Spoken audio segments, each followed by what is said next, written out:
talking about flashing lights, baby. Flashing lights everywhere. Niggas was saying shit about me. They didn't even fucking know me. This is my story. This is what I was doing when wasn't nobody looking. Y'all don't know what goes on in practice or the locker room.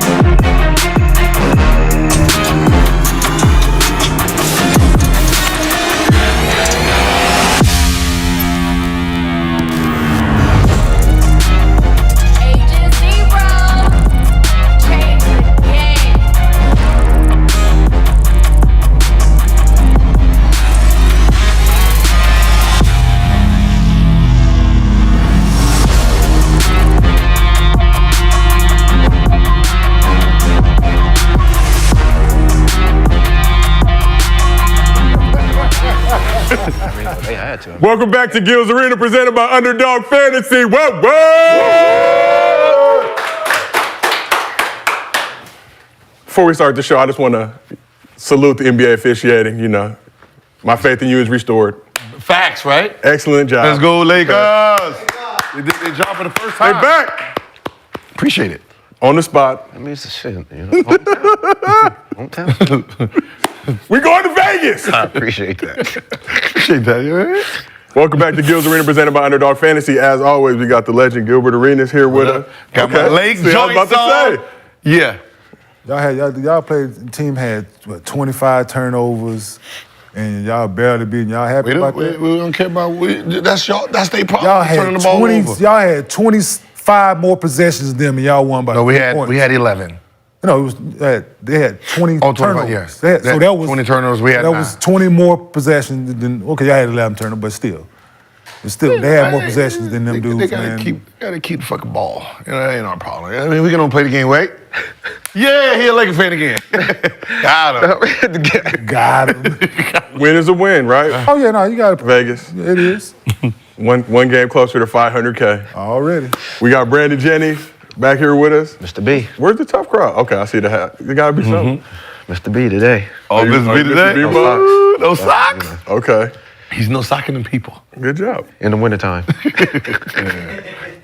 It's been like 75, 80 out here, though. No, for sure. We got Kenyon Martin back here with us. What's that? Okay. You good? Always, bro. You ready to come over to this purple and gold side? Never. Okay, well. Come on. Unless they get a certain free agent over the summer. KJ, you feel me? You serious? Unrestricted. Palinka, So, get hey. Rob on the phone. Know what I'm talking about? Then, yeah, I will. Like a motherfucker. Okay. Wear it proudly. That's all we Cheer wanted loud as a mother. We would hope, because you was about to wear that red, white, and blue proudly. Oh, I wore it for a check before, so it doesn't even, hey, Oh, yeah. go wear it again, goddamn. Hey, I forgot. damn right. I'll put it Part of on. the flippers. I forgot. Put it on again. If you have a check, you have my respect. So here's what we got cooking in the arena today. The second night of the in-season tournament saw the Bucks and Lakers move on to the Final Four, but did the Suns get cheated? A rhetorical question, we already know the answer. Of course not. Adam Silver wants NBA coverage to be like the NFL, but what's the best way to teach casuals how to understand the game? And the Magic are a top 3 team in the East right now. You heard that right. The Magic are a top 3 team in the East, but are they for real or Fugazi?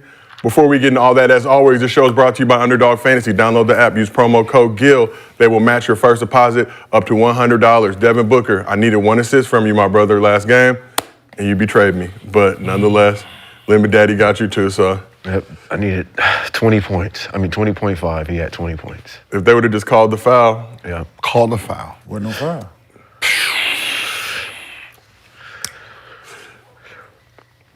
Since you said it, K-Mar, I'm just going to agree. All right. It was no foul. Well, they didn't call. A one-man removed. They didn't blow the whistle. That's fair. Yeah. Like y'all want the whistle when they blow it, but y'all don't want when they can't have it both ways now. Can't have it both ways. We'll take it. Can't have it both ways now. I got 50 cents, man. I got 50 cents in my pocket. I'm trying to do the transfer, Gil. I'm trying to give you. Transfer portal. You know we got the plug too, but I don't like getting the plug refill. I like, if I'm gonna lose my money, I'm gonna lose my money. If I'm gonna win my money, I'm gonna win my money. I respect Underdog Fantasy. You should as well. Download the app, promo code GIL. They'll match your first deposit up to $100. As always, we do Mostly Fans at the end of every show. If you drop a good question with your Underdog Fantasy username and we use it on the show, we will give you a $50 bonus to your Underdog Fantasy account. Now, if you send us a video at mostlyfansgil@gmail.com, we use that video on the show, we will give you 100 whole dollars so you can get these pick'ems going. I don't like the way the music just cut out like that. All right? I was in the zone. And if you can't watch the show live with us on YouTube, we've got audio versions available on Spotify, Apple, wherever you get your podcasts from. And as a reminder, we tell y'all every day because this is a momentous occasion in Gil's Arena. We're doing the first annual Gil's Arena Shootout presented by Underdog Fantasy. You can sign up on the Gil's Arena Discord page. We are selecting 2 fans to participate in the Gil's Arena Shootout. Or if you have a jumper and you really want to test it, come to the open tryout Saturday, December 16th at the District here in Chatsworth, California, 9 a.m. Pacific time. Be there sharp or you will not get in to participate. We are taking the top 16 finishers in our open tryout, and you guys will compete along with our 2 Discord fan winners against Gil, Brandon, Rashad, Lexi, and our 2 celebrity creators, Jenna, Bandy, and Jesser. Winner take-all shootout for $100,000. Underdog is putting up $100,000 to the winner. I think they're gonna have pick'ems available for everybody, so y'all can get in on that action as well. Oh, it's gonna be pick'ems? They're gonna be pick'ems. Games of chance, guys. Underdog got a smart crew over there. They know. I don't know. I'm not gonna be the first one out in the crew though. So. You don't know who you picking, You Joe? don't know. It depends on who you match up with. The higher low, I gotta see what the higher lowers look like. Oh yeah, huh? I'm doing a 5-piece. Hopefully You want to pick 5? they let us do the halftime one where I can see how everybody's shooting, what it feels like, so I can adjust and tailor my pickups. The address for that shootout at the District in Chatsworth is 19851 Nordhoff Place, Unit 104 in Chatsworth, California. Pull up. We're gonna have food truck, security. Yeah, we got some enemies in these streets, so Yeah, gotta it move. sounds like y'all got some enemies, man. You know, God dang. just we all Ever got. since we didn't set our ass on this couch. I'm a peaceful man. I mind my business. You know, sometimes people think they can talk to me a certain type of way, I see. and that's just not gonna happen.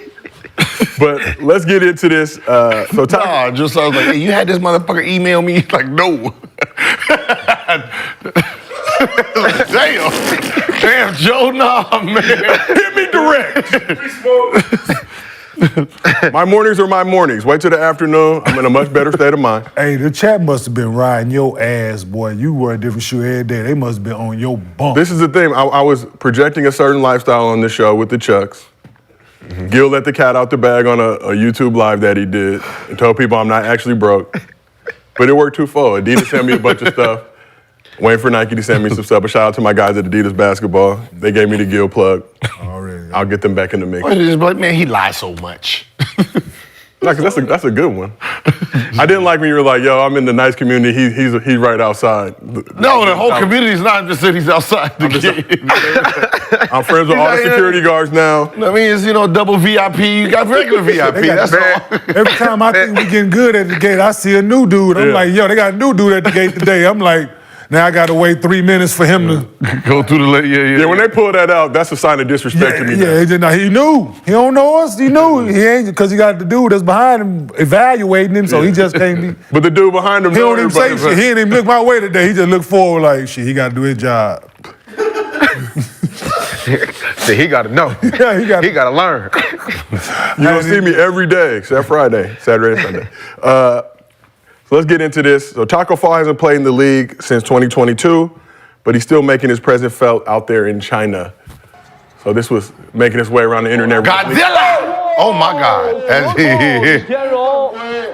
So during a recent game with the Nanjing Monkey Kings, you can't have a team called the Monkey. You can't be Tacko Fall playing for the Monkey Kings. Facts, man. I'm just saying. Okay, y'all got to just be the Kings. The fact he had to push off. Nah, he ain't push off. He caught a defender slipping. Push Damn off. They called it. They call They offensive? called it. Yeah, go look at it. Yeah, they called offensive. Like, can we see the play again? They got I didn't even catch that one. I thought it was and one. Nah, watch. Watch the ref. Look, nope. Oh, that changed everything. That changed everything. Yeah, but that's China for you, though. They gonna do that. Oh, yeah, they going to do this. Yeah, I'm about to say, that's China for you. Yeah, Oh, they gonna do that. They ain't going to let you get away with nothing. That's why I say he pushed off. Damn, Tacko. I mean, to be honest, Damn, Tacko. him being tall and Like all an that anteater. small kind of look like Godzilla, right? Over there. Godzilla! Yeah, He should be out there terrorizing the people. Yeah. Yo, I got them 3 months I spent over there, dude. I got a rebound And you know, I just chinned the ball, right? I didn't swing them. No, I just grabbed the ball and did it. And they stopped the game. Said, no, you can't do that. I was like, fuck did I? Like, No black man. No. We're gonna talk about y'all China experiences in a second, because all three of y'all hooped out there. But what was your favorite dunk at any point in your hoops career? Don't gotta be in the league. Like, what's the first time y'all dunked on somebody, or most memorable dunk? Well, mine was my first one. Which was it was a tip dunk on the middle school rims. You know, the lowered. Yeah. It was playing dunk ball. The 8-foot joint. Yeah, it came off the tip. Brad, how about yourself? I don't know. I mean, I think I lost my hops when I got to the league. So anytime, like any chance I got to dunk in the league was probably like my highlight. Like, So your boosies didn't transfer? It didn't. After Europe, you know, I was working all year. After Europe, and then playing for Sky Scouts, we had to play defense. Like, I was done. So anytime, any highlights of me dunking, I was hyped. You know, they worked your hops out of you, dog. I was done. I was just like, you know. So anytime you see me dunking in the league, that was my highlight. Damn. What was the first time you caught somebody slipping? I'm gonna have to say Dominguez. Man, you didn't catch nobody's in the NBA? No, nobody in the NBA. It was just like breakaways, like or a lob, like, you know, two-hand. Yeah. Good, who'd you dunk on in the league? Oh, I got a lot of people. What? It's sneaky right hand. curious. Yeah, sneaky right here. Sneaky right here. hand, one hand. Coming down the lane. Ain't nobody gonna think Nobody ain't nobody think he gonna dunk this bitch. Yeah, I'm about to say, you got a couple? Because so back then, you know, like I used to do. Okay, it didn't start as 1-4 flat. It started as the pin down. So the bigs is pinning down. So, you know, big man, they're not looking at the ball, they're going to pin down. And then out fake go right up their back and he's turning around. Got you. You know, that's how my career started right there. So, Kamo, what was your favorite dunk at any point in your hoops career? It ain't fair for me to go with one of mine, because I put a lot of people in the rim. You ever break a rim? In high school, I've been to like, in high school, it was like bad gym we was playing in. I dunked from the side in the rim. Yeah, so, see, this is the thing, like, people don't, like, of course I'm older, and we grew up playing bitty basketball in Texas. And when you were a certain age, they lowered the goals, like y'all was just saying. Yeah. So when I was 10, when I started playing, they lowered the rims because of my age. So I've been dunking since fucking 10 years old. Then 11, 12, when we got, so first time I like put somebody in the rim, like my freshman year in high school. I was 6'4", like I destroyed dude on varsity. Like pick up ball before the season, destroyed him. And it was on from that point on. Like, but no, I've been dunking for a long time. I dunked on Kevin Love in high school. Oh, that's back when he was. Yeah. He was thick K Love. Yeah, I dunked on Kevin Love. Yeah, but not my own. Yeah. Pick a Sean Kemp joint. Blister. He jumped and reversed his joint. I saw a highlight joint the other day. He jumped from this left side and reversed it, like running past. I was like, yo, this man was amazing. His post-dunk celebrations were always bad. It might be like a little shoulder shrug or whatever. He was going to give you something every time. We talked about, man. His was hostile, though. Yeah. Yours was He was fighting. That's why I off the backboard to Jay Kidd. But mine on Jermaine O'Neal was J.O., my man. Yeah, you coming from the weak side, you better be prepared. It was front, and they threw that thing over the top, and he coming from the weak side. No, people, see, this is the thing, like, people jump straight up, and they don't think people gonna move the ball. Like, J.O. jumped straight up in front of the rim. Yeah. I moved the ball. And, can you imagine cocking that, he jumping, I move that bitch, everybody like, God damn. Violent. I used to take it out on the rim. I wanted some people, so people stopped jumping after a while. I was watching video high school dunk contest, Jaime Jaquez, KJ, I think Drake London. But you don't even need to, I don't even need to see who it is to see the dunk and know it's a Martin, like your young son too. Like, and I just see him attack the rim, like the way y'all just spring up. Yeah, KJ dunked that thing. You knew it in high school, yo. People didn't understand, man. Like, of course, the rankings, people didn't have him ranked high and all that shit, but you saw him playing like, y'all, yo, man. Yeah. Yeah. People's It was at the school. dome. Too many people over there. Yo, him and, I don't care for what people say, him and that goddamn boy Cassius Stanley on the same floor together Yeah. was trouble. Like, that shit was violent. So when is the last time that all y'all dunked? You got any more dunks in you, Gil? My pop's still dunking. He's gonna be 68 this year. We're trying to get one more out of him. When's the last time you dunked, Gil? I just dunked on Sunday. Okay. I was at the park with the kids. There. Like 10 foot? On a regulation 10-foot. Back in the day. Ooh, boy, I tell you. Back when I was, I was dunking it. Like probably when I was my first year trying in the Big Three. Okay. I'm a dunk at the shootout. We could do it. Yeah, I'm a dunk at the We could do a dunk contest. Like I can I'm probably just dunk. I can probably dunk off Of two. us? A dunk contest of Y'all us? three. I can probably dunk off. I can probably dunk off 2 feet. I'll win that with us. The dunk contest? With us? I don't know. Right now with us? Right now? I'll win I'm that still with us. doing. Yeah. Well, hell no. I'm doing that. Hell no. I'm I'm doing. I'm gonna win just off that. With the baby windmill?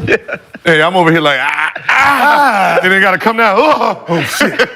Shit. Yo, what's the I need worst the dunk mat. I've ever seen in Hey, the NBA? motherfucker, when I jump, push the mat up under me so I can land on the mat. Probably Shaq dunking on somebody. Shaq. Chris Dudley, most disrespectful, I think. The most disrespectful dunk I've ever seen in the NBA is Stromile Swift. When he was, I think it was with New Jersey, and he came down and dunked on Tyrese Thompson. Tyre Thomas. I think that's the most disrespectful dunk I've ever seen in the NBA. Nigga Stromer caught that bitch in the post and windmill that motherfucker, nigga. Hey. Oh, Jason Richardson was playing, was it the Magic? I got the steal and then bounced the bitch off the floor. Oh, from like half, right? Or Yeah, I was right. Bounced it off the floor, and then Jason Richardson caught it with 2, and then Kemp tried to push him out of there. I saw that. Yeah, And one. Swung on the yeah. Yeah, and then that's when the dudes on the sideline back in the day, Oakland on the sideline, he was like, "Yeah, I used to be the Rain Man. Now you just a big pot of water." Like Damn. No, that was bad. No, I remember that. That was bad. Give that man his phone back. Blake Griffin. And Blake Griffin era, he had some disrespectful ones. Yeah, Blake. Yeah. Fucking Him, hell. Amari. Yo, college. Ooh, Amari. That nigga motherfucker Melvin Levitt. Ooh. We was playing Alcorn State, bruh. The ball bounced. Somebody shot a 3 from one side. Mel came down. Mel had little hands, whatever. Man, he put his hand on somebody's shoulder. He didn't need it, but just so he didn't hurt himself. Man, the ball was over the rim here. Nigga grabbed it. Listen, man, I was like, this dude, he was so high, and I'm just looking like, Levitt jumped. That's some disrespectful ones. So we talk about Tacko Fall playing in China. All three of you gentlemen on this couch have spent some time playing in China. So what's it like playing over there, and how does it compare to being in the league? I was in Shanghai, so I was fortunate to be around a bunch of English and different cultures. So the culture itself it was different for me. The most difficult was trying to get them to understand, like, you don't shoot, I shoot everything. Like, I didn't know how to translate to, like, no, you know. Because, like, when we don't know the language, we speak louder. Like that changes. Like, no, you, no. Just give it.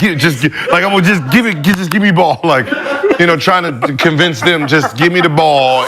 So you didn't feel the need to learn, like, those two things in Mandarin? That was the problem. I should have learned how to Those two things in Mandarin. There's a sentence in Mandarin. I know, just don't shoot. I know. I was just trying to use louder English.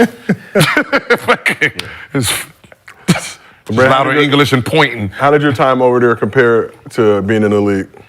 I mean, they definitely took care. I spent like 3 months there. You know, Kinda guy. hotel was great. Driver, of course. Teammates was cool. I think it's just, you know, difficult thing was trying to win basketball games because you only can play with like one other American.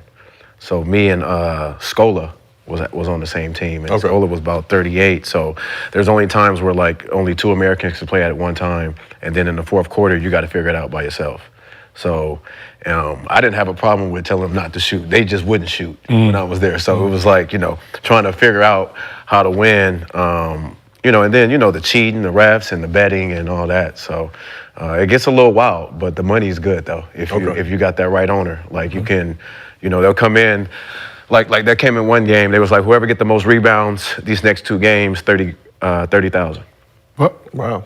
And then it'll be straight cash? Yeah, 30,000 cash. And then, you know, you go out there and get the rebound. You was out there, of course, bucks. you know, boom, boom, or like points or whatever. But they're betting, like it's the same thing. So it's so it's like it's extra stuff in the back. You can get that money. So Ken, you went out there with 2011 during the lockout? Yeah. And I read somewhere you had like the highest contract in league history at that point. Yeah. We're gonna give you your flowers on this show. Nah, I was only there for 3 months though. I didn't, but I got 85% of my money in them 3 months. That's Oh yeah, I wasn't. Listen, because you know you heard the horror stories about them about not paying and just Europe team. I wouldn't put my practice shoes on till the money hit. Oh no, trust me. Hey, man, You practice? No, I'm just saying. Yeah, I got it. I did. I did. Okay. I did. Because I wouldn't. No, we didn't. Hell I did. no. No, we didn't have to. But I know what he's saying, though. I had an American coach. Okay. Oh, So no, I went out there with the guy. I didn't practice every day, but I went out there. But who's your coach? Bob Dunn. Forget his name. It don't matter, right? Yeah. But I was trying to listen, say my the same shit as looked I. like- So the house I stayed in, so I didn't stay in the hotel. Everybody else stayed in the dorm that was right by the gym. The house I stayed in was the owner's old house. okay. So they had turned it in to a conference meeting. Like on the bottom floor, they had like conference meeting rooms and stuff like that. Then second floor, and on the third floor is where they, like my room, and like I had a whole side of a mansion to myself. Private bathroom, they did my laundry day. I couldn't put a pair of socks in the hamper. I go use the bathroom, come out, they didn't wash the pair of socks. No, it was crazy, bro. So I didn't ask them to do it. I inquired because there wasn't a shower in my room. I had to go outside to go to use but I had my own bathroom. I just asked, we went on like a 3-game road trip. I came back there and put a shower in the joint, dog.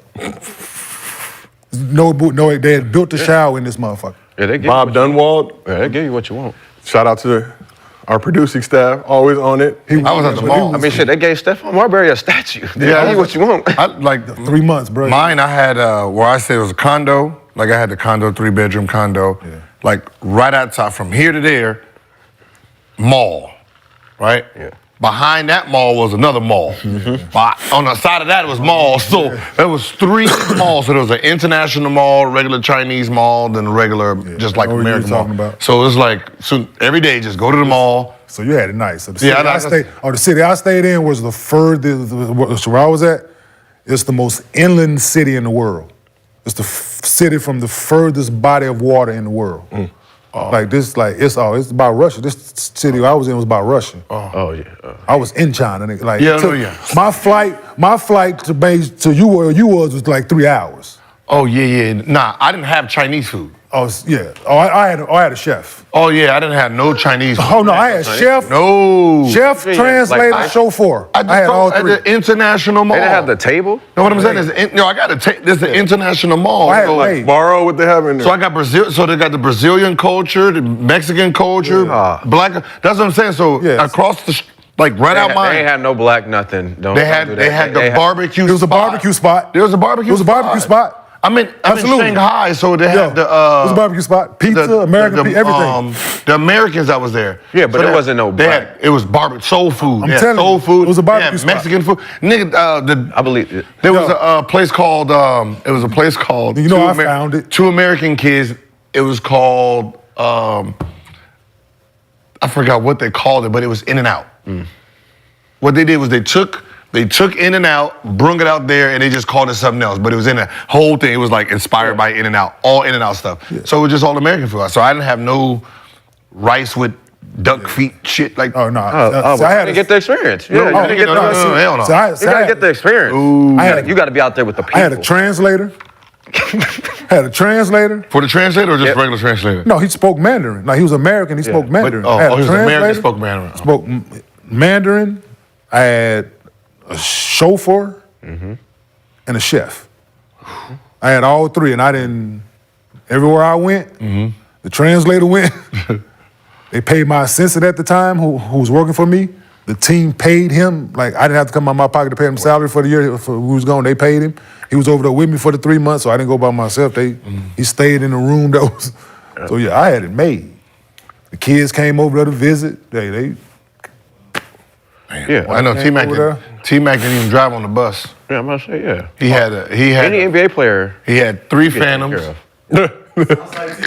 Yeah, believe 3 it. Phantoms. I believe It was like a con for Only this 3? month. I It was believe a it. con, like so he lived on a compound. So it was like this. It was like wherever he stayed, it was a compound that they had him on, and the compound came with like 3 Rolls Royce. They had the security in the front, and him, and then so the team on the bus, he's behind it. So, yeah, I did that a few times. I like didn't this think- second day, like I was like, man, I'm on the gotta go fucking to- buses. Man, you gotta go to China with Yao. I was on y'all stage. Yeah, oh yeah, you was. I was there. Yo, don't they move Yao like the president? Yes. Like That's it'd be what I'm saying. like it'd be how many? That's what I'm saying. He was the owner of the like team. 30 people around 30 Yao. people. Like just like That's everybody the owner of my watch team. Yao. Yao's like the Then god. went to Beijing and Shanghai. The team stayed over here. I stayed at the Ritz. I'm living by a certain standard. Now, when they stayed, seriously, I found the best everywhere we went. The city that the 3 months I was in, the best city. I'm finding the best hotel. The team staying over there. King's staying over here. I'll see y'all at the game. Oh yeah, Bob understood. I told him, listen, bro, man, I come from cold. I'm bougie as shit. When they come to my lodge, and I'm bougie as it comes. So we're gonna find the 5-star to 4-star, then we work our way down. Oh yeah. We go start at the 2. So we talk Chinese hoop. Let's get back into some American hoops. Tuesday was the second night of the quarterfinals of the in-season tournament. Top-seeded Bucks took on the Knicks in the East. Top-seeded Lakers took on the Suns in the West. Let's start with the actual good game. Suns pulled up the Staples, got hit with the lemon daddy. Yeah. Let's see it. And a trip to Vegas on the line. So Lakers up 1. Oh, mix me. Lemon daddy for 3. Hit the one before. Put them up 4 with 15 seconds to go. Confidence is a motherfucker. So after the game, AD said he was going to pass to LeBron, but LeBron told him to pass to Austin Reeves instead. Always making the right basketball play, but there was a little bit of controversy in the game for some. With 11.2 seconds remaining, Lakers up 2. LeBron inbounded the ball to Timeout. Austin Reeves. Where's the timeout? D-Book KD double team Reeves, appeared to strip the ball. But LeBron made the right basketball play, as he always does. That's why he's the Called GOAT. a timeout. That's why he's the GOAT. Called another. Let's take another look. Right here, I'm gonna show you where he did it. Right here, let's He's see. in trouble. So no foul right there. Soon as feet turn, Still timeout. possession. Oh, You can't. You don't have the mixing. ball. Timeout. Still You don't have the possession. ball. You can't talk. Mid-mixing of KD. Watch. The thing is- pause it. Pause it. Win. Right now. Look frame by frame. Keep going.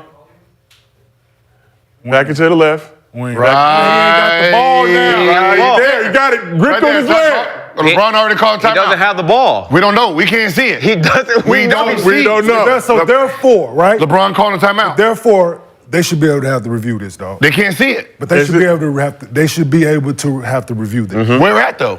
This is right here. during the game. No, what I'm saying is they did review it. No, they did not. That right here. They can't. No. Time out. No. What happened to respecting NBA officials? No, what I'm saying is, Suck. look, no. The ref he's calling a timeout for ain't looking at here. He's just listening to LeBron call timeout, so he's gonna make the So call. therefore, they should be able to. They should be able to review it because there's controversy. Like he's not sure if he got the ball or not. So they should be able to review it. We got some other angles of this. It don't matter. Let's see the other angles. It don't matter. It don't matter now. Because I, for one, okay. Oh, we got multiple angles. Look at us. Multi-camming. See, the multi don't matter because it's when the ref. Oh, see, right on his leg. No, but what I'm Reeves saying, mid-mixing. we don't. What I'm saying No, is, they it's bias. all when LeBron gives the signal to the ref that's not looking. So therefore, how does he know that he's doing it if he's not looking? The last time he looked, we had the ball. Grayson Allen out of bounds anyway. Yeah. So just delayed the inevitable. It don't matter, baby. Shit happens. So Let's talk about the obvious in the game then. Obvious in the game. Wait, let's chat real quick. I gotta read this copy. I can't let it go to waste. So Suns couldn't challenge the call. Appeared to be an accurate timeout to the naked eye. After the game, crew chief confirmed what knowledgeable basketball fans already knew. This is what Josh Tivins said. During live play, the official felt that LA still had possession of the ball when LeBron James requested a timeout. Through post-game video review and slow motion replay, we did see Austin Reeves had his left hand on the ball while it's pinned against his left leg, which does constitute control. But naturally, Suns disagreed with the call, and Devin Booker let it be known after the game. The whole world seen it. I just got off social media and other players around the league seen it. So it is what it is. You know, refs miss calls sometimes, but, you know, when they're a bit that obvious, you know, it's tough. So the call even had Nurk agreeing with one of the biggest squeenies in sports media. Squeenie Bear. So after Skip Bayless tweeted, "Son just got screwed," Nurk quote tweeted it with, "Never thought this motherfucker would be right." LOL. We're just wrong too, because he was wrong. He's always wrong. When he think he's right, he's wrong. We'll start with you. Know that you feel differently than, you know. I think they should better review it, that's all. Yeah, for sure. That's all, like, because it's something at stake here. It's not just a regular season game. $500,000. Yeah, they playing for something. They playing for the reason to go to Vegas and $500,000 in-season trophy, all that shit. Like, they playing for something. So I just feel the need to review it. And if you come back and stand on it, say it, cool. Because you reviewed it after the game and you came back with that statement. So why not go to the table then and review it and you come back with the same thing, he had possession. Yeah. Or if not, let it play out, they still got the ball back. You know what the problem is going to actually be with the play? Is going to be this. When they're trying to zoom in on Austin Reeves to see he has the ball, they're going to have to still try to figure out if LeBron is calling a timeout at the same time. Yeah. And that's going to be the issue because you can't zoom in on both guys, right? Because it's not like LeBron is calling a timeout to this ref, he's calling it to the furthest ref. Because, you know, we've done that before where something happened, hey, ref, timeout. He can only go with me and, you know what I mean? Absolutely. Because he's not looking there, he's looking at me, timeout. Yeah, I'm with you. We don't even have the ball no more. No, I got you. You know what I mean? Because that has happened before with all of us. So when they try to zoom in here to see, does he have the ball when LeBron is calling a timeout here, it was going to be... Yeah, it was their ball anyway. It would have probably been jump ball.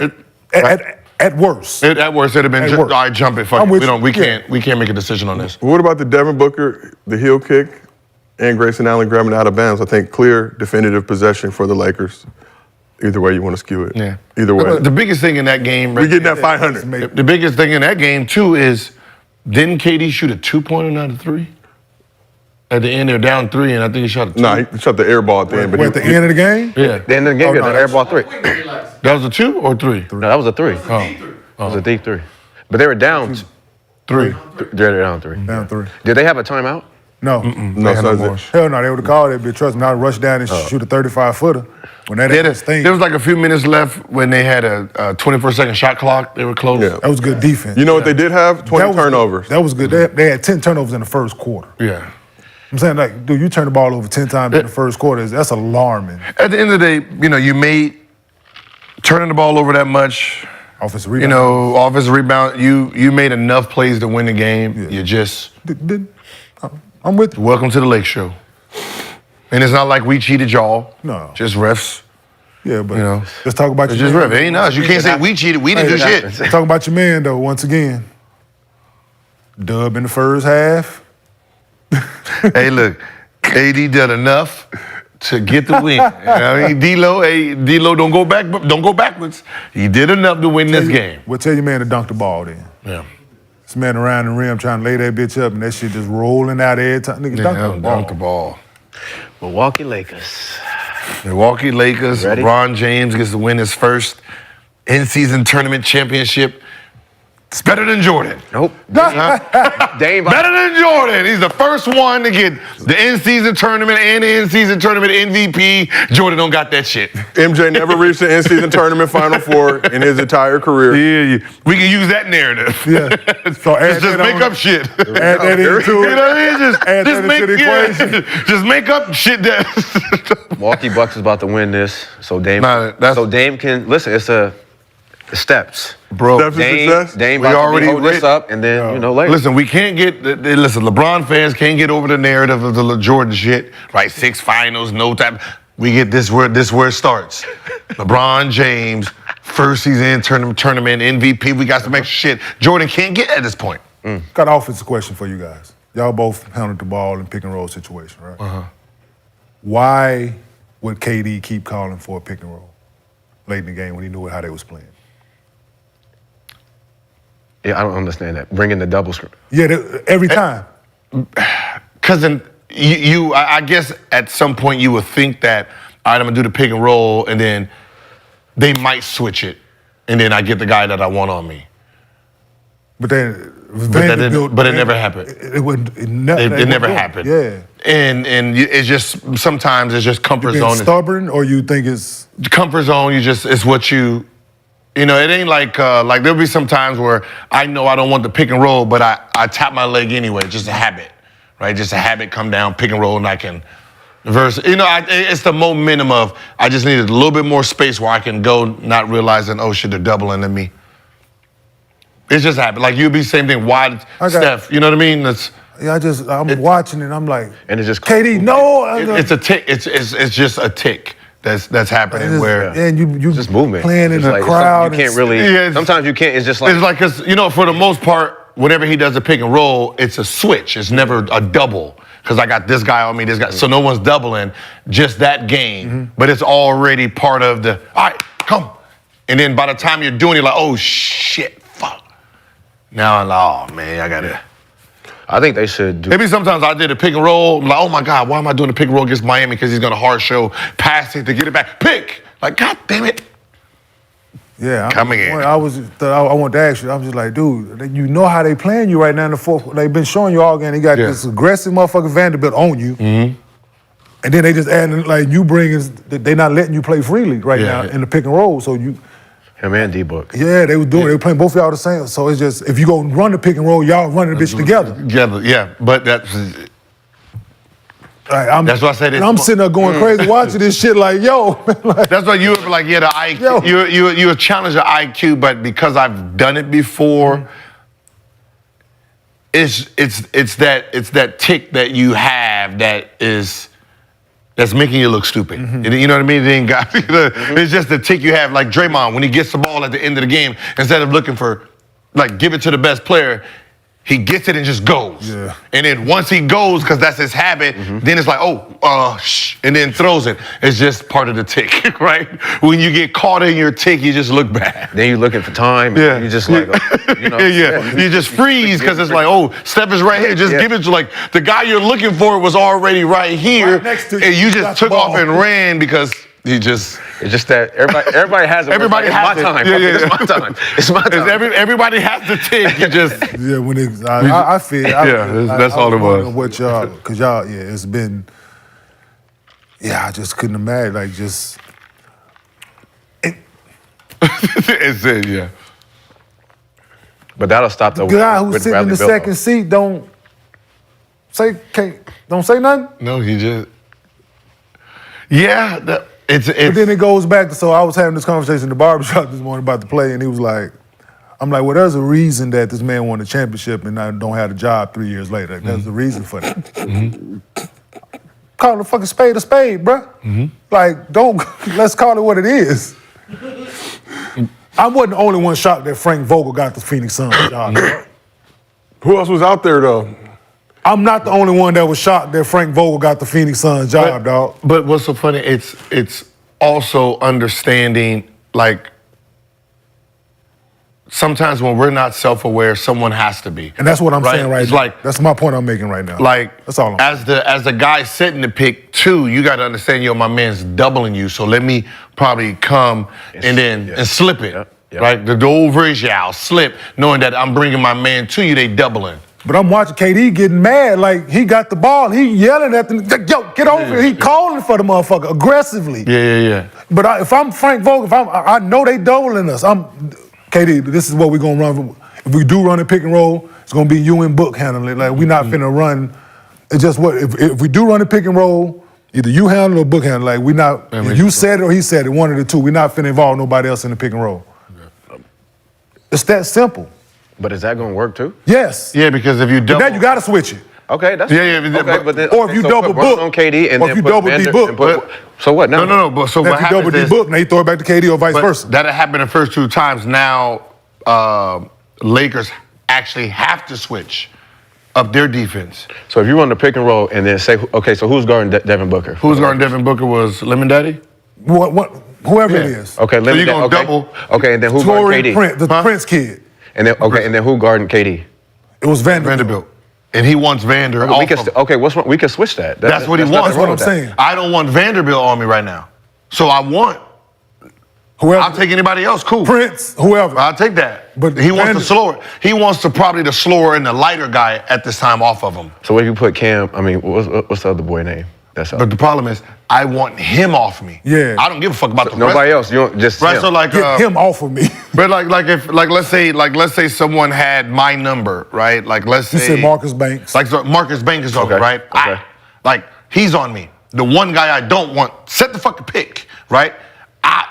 Switch. I don't care. I don't care if it's Kobe. I don't care if it's Tony Allen. I don't want this one on me because he has my number. Okay. So I want the pick so we can switch. I don't give a fuck if this is the all NBA defender. This is an all NBA defender. He got my number. He got my number. So, but the fact that these 2 guys are doubling, right? And that whoever they was putting in the pick and roll other than D-Book, yeah, they was doubling. like so. Like if you're setting the pick and I can make them switch, that's better for me. And now if me and Larry setting the pick, right, and then they double and I give it to Larry, now Larry got his own thing. So if D-Book guy wants to help or double, D-Book is now has on his ISO. It's like Steph Curry and Clay doing a pick and roll. Yeah, but how many times are you gonna let that happen? Like maybe once or twice? Then you have to adjust. Yeah, if it works. But I'm saying you have to score for me to be able to make that. Like I mean, who says you're gonna score every time? But You got a better chance than double. You have a better chance than me double. You doubling me, now I gotta pass it to Nurkic or whoever at the 3-point line because he didn't pop. Yeah. You know what I mean? I mean, I don't know. I just feel like I'm gonna put the same type of height guys on them. But it wasn't. And then It just go wasn't. like- It wasn't the height. It's just that body style. It's the way Vanderbilt was bothering him. bothering us. Like bothering the hell out of him. Like just picking him up. When he pushed him, he got his 4th foul for no reason. He didn't even have to do it. He just was frustrated up to that point. The dude bothered him, bumping. KD got off of it, went down to go pop back off and just 2-hand pushed him in his back for no reason because he's frustrated. Like it's that like no, because he was no possessions where he wasn't guarding him because they didn't create a problem in order for it to get him off of him. And then when he went out, he guarded D-Book. So it's the same thing. Like KD, it was just swapping minutes because KD was in foul trouble. Then he got up. Then Book got in foul trouble. It's like so now you're not. It's They need Bill. I think that changes. Yeah, no, it helps. I think that changes a lot. oh, it does. Because even if you do double off that pick, Bill right there, that's a better outlet pass than.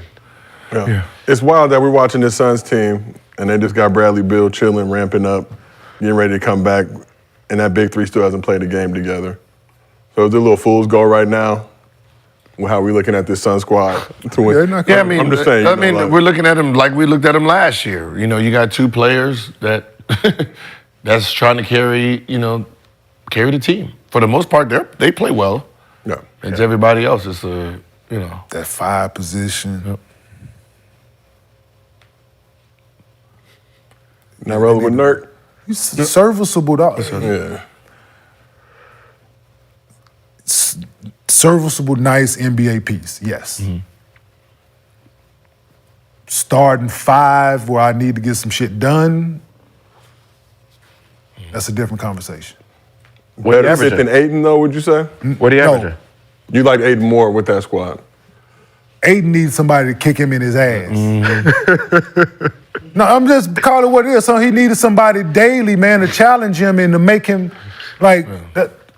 daily, every game, talk shit to him, get him in a way to hype him up to go out and motherfucking compete. That's what he needs. And that's bad that he needs that, but that's what he needs. I was about to say. No, it's sad that he needs, but that's what it is. He needs some motivation, he needs something to happen, he needs something to go on in order for him to. That's what you're seeing him. So and that's like D Book said it when they play like shit. I'm finally see he decided to play harder. It's finally see like he showed up or some shit, right? So it's That's fucked up. now, I hope he treat everybody else that way. Yeah. But that's a problem. That's a problem where the fans don't understand and media don't understand, right? You want players to pass the ball, and do this, but you don't see under this hood. Like we gotta beg this man to play. We gotta kick him in his ass. We coming to practice. We gotta, hey man, you gonna get some shots today? Hey man, it'd be great if you get some shots today. Hey man, listen, hey, let's do a shooting contest, 20,000. First one to make 100. Like I gotta trick this dude to work out. I got 10 G's on whoever can shoot 100 threes first. Who gonna have the best free throw percentage? Let's shoot 50, right? I gotta trick you to work out. But then on the upside, like when shit going tough and you open over there, and I'm, oh hell no. And like, why you didn't pass it to him? Oh, I didn't see him. Like, no, I really seen him, but I'm not gonna really tell you why I don't want to pass on the ball. No, but he's But like just media fans, when you asking that tough question, why this person shoots 35 times or why this person didn't shoot the ball, trust us, whoever was making that decision, it was a good one. There's a reason for it. It was a reason for it. Right? Like when LeBron passes to that open guy, there's a reason he passed to the open guy. Right? He trusts their work ethic. So Brandon, you mentioned Dwight Howard. Oh, yeah. You think he would? So who? To the Suns. Oh yeah. Him. Anybody who want to play? JaVale McGee. JaVale McGee. Guys like, okay. Guys like Trust me, man. Like it's But JaVale's where's JaVale? With who? Dallas. Yeah, he chilling. but I'm just No, he getting some runs. just being who he is. He getting some run here and there, but Not enough though. he's man. We'll see what they look like when Bill comes. Yeah, give me that. Yeah, because you need him and you. But my thing is, dog. Size, athleticism, all that shit. Like you got all the tools, man, to be successful in this shit. And you got two guys who get all the fucking attention in the world. Now you got three. Now, well, you would have had three guys, but you got two guys that's drawing all the attention in the world. Though you constantly shoot 17 and then 12 year in, year out. That's 17 and 12, a block and a half, 2 blocks, you would have been, y'all winning the finals. Aiden? 8. Y'all in the Western Conference Finals, y'all That's a fact. competing with That's a fact. 17 and 12. And that was my whole That's a fact. argument with the championship ring and the money. Yeah. When your mindset is I'm just cool being where I am right now. Like this is the easiest part. Like you know what I mean? Like being one of the guys is easy. You don't have to do nothing. Aiden, you don't have to do nothing. You get to go unnoticed. Right? If you win a championship, people are gonna call you a champion. But you never had a champion work ethic. You know what I mean? You never had to be crucified for wins or losses. Like somebody who made $300 million, you got paid that for a reason. That means your work ethic did that. Yeah, you probably didn't win, but I want to look under the hood. $3 million for 16 years. Your work ethic was probably worth $3 million. I'm cool. I don't want it. Funny, I haven't heard no bear downs. Bear down. Bear down. I'll say it, bear down. But I'm just being honest. Like, you know what I mean? No matter where, like I look at the totality of all of it. Like when you break it down, I want to see, all right, so this person, you have no pressure on you. Which means if no one's paying attention to you and they got to focus on this, all you have to do is dunk everything and rip. You should be working so hard because the championship will be changed because of your work ethic. But what ends up happening is you fall into that trap. Or they don't need nothing from me. You know, I leave early. come in late. You know what I mean? I can be an NBA. I go out late doing it because KD and them got it. They sitting at home going to sleep early and shit like that. Let everybody else. It's that young mentality though that a lot of us. But that's a lot of players. But that's everybody's. Yeah. Like when you're not the people don't realize when you're not the superstar, if you're not part of the top 3, your mind thinks like that too. Oh, top 3, yeah, we got the Lakers today. Yeah, top 3 got to go to sleep early. I got Shaq, I got Kobe, I got this. The rest of them, they out at the club. They out at the club, man. Shit, right? Long night tonight. Yeah, right. Hey. Y'all got it. Y'all got it. So let's talk about LeBron just a little bit. Finished the game 31 points, 8 rebounds, 11 assists, 5 steals. So Bron scored or assisted on 19 of the Lakers' 23 fourth quarter points. Yo, that's not a big deal to you? Oh, you ain't got to tell me nothing about LeBron James. Right? He's oldest man in NBA history. Right? He's old because he's like 45, right? So what he's doing right now, like everybody, all the greats that was at the same age, they wasn't doing shit. I just want everybody to remember that. They was only averaging like 7, right? So, you know, when we talking about like top 1 and 2 ever, just remember the rest of the names at the same age, they was doing what we doing right here. Sitting down. No, guys. I think the most there was motivation speeches. Somebody played like 14 minutes. Yeah, they played 14 minutes, so there wasn't nobody expected them to do nothing. So what LeBron James is doing right now is Superman shit. We keep talking about how wild it is. We don't want to belabor the point. But Kmart, when you see that, we're all obviously older gentlemen now. When you see LeBron in our, older than you, Brandon, in our age range, doing what he's doing in year 21. And I keep asking you, get mad at me, but is there a concern at all? Because, goddamn, Lakers almost fully healthy, Gabe Vincent out the mix. This is anomaly. Like, Bron can't even be expected to do this shit every single game, but it's getting to that point. But the fact that he's doing, I mean, like, someone else got credit for saying it. Someone else went viral for me saying it, that because of all this comparison, we're not watching it in real time. We're not watching the greatness in real time. Oh, they stole your shit, Gil? Of course. Who said it? Another former NBA player. That's great too. Let it be known. But you know what they do. That's why they talk. but you know, but it's true that you're sitting here trying to figure out ways to say why he's not great. That you're not really watching it. That's why I keep saying he's old. I'm gonna keep reminding y'all he's old, y'all. He got grays coming out. He's old. Yeah. So y'all can think about this man is old. This man's not 23 doing what he's doing. Like when Jordan, scored 20, or when Kareem got out his seat and got checked in the game, and Kareem, and everybody's like, oh, sub, because they down 20 or up 20, and he coming in. Stop. You know what I mean? Getting his little 2 points in there, and it was a big deal, right? Treat him with the same respect. When he gets subbed in, remember Kareem and all this. Just remember what they look like at that same age, and give his man his flowers. So you were off the Lakers initially. It seemed like they bolstered the roster this offseason. Guys have been hurt. We're finally starting to get a glimpse of what this team could look like. Close to full strength. Gabe Vincent, still not in the mix. I do want to trade. I don't mind a trade. Who are you giving up though? You giving up Lemon Daddy? And I already said the trade, Joe. I'll give up listen. I'll give up Lemon Daddy and Rui for Levine.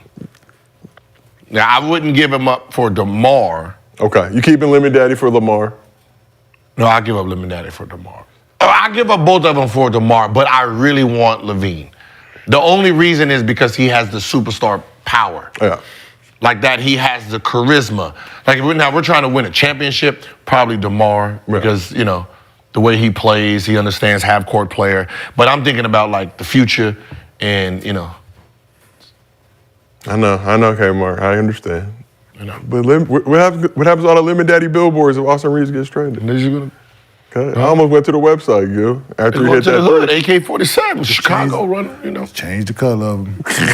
Just change the color of them. Change the jersey. Put them. So good. Earlier this season, you said AD was consistently inconsistent, but he started to find his groove as of late. Last 6 games, he's averaging 27, 14, close to 3 assists, 2.3 blocks. And we talked after that Sixers game just about the shot attempts not being there. He's at 19 shot attempts per game. I think he took 26 last night. A lot of those were offensive rebounds, missed layups, but is it time to start putting some respect on AD's name? You know what? I think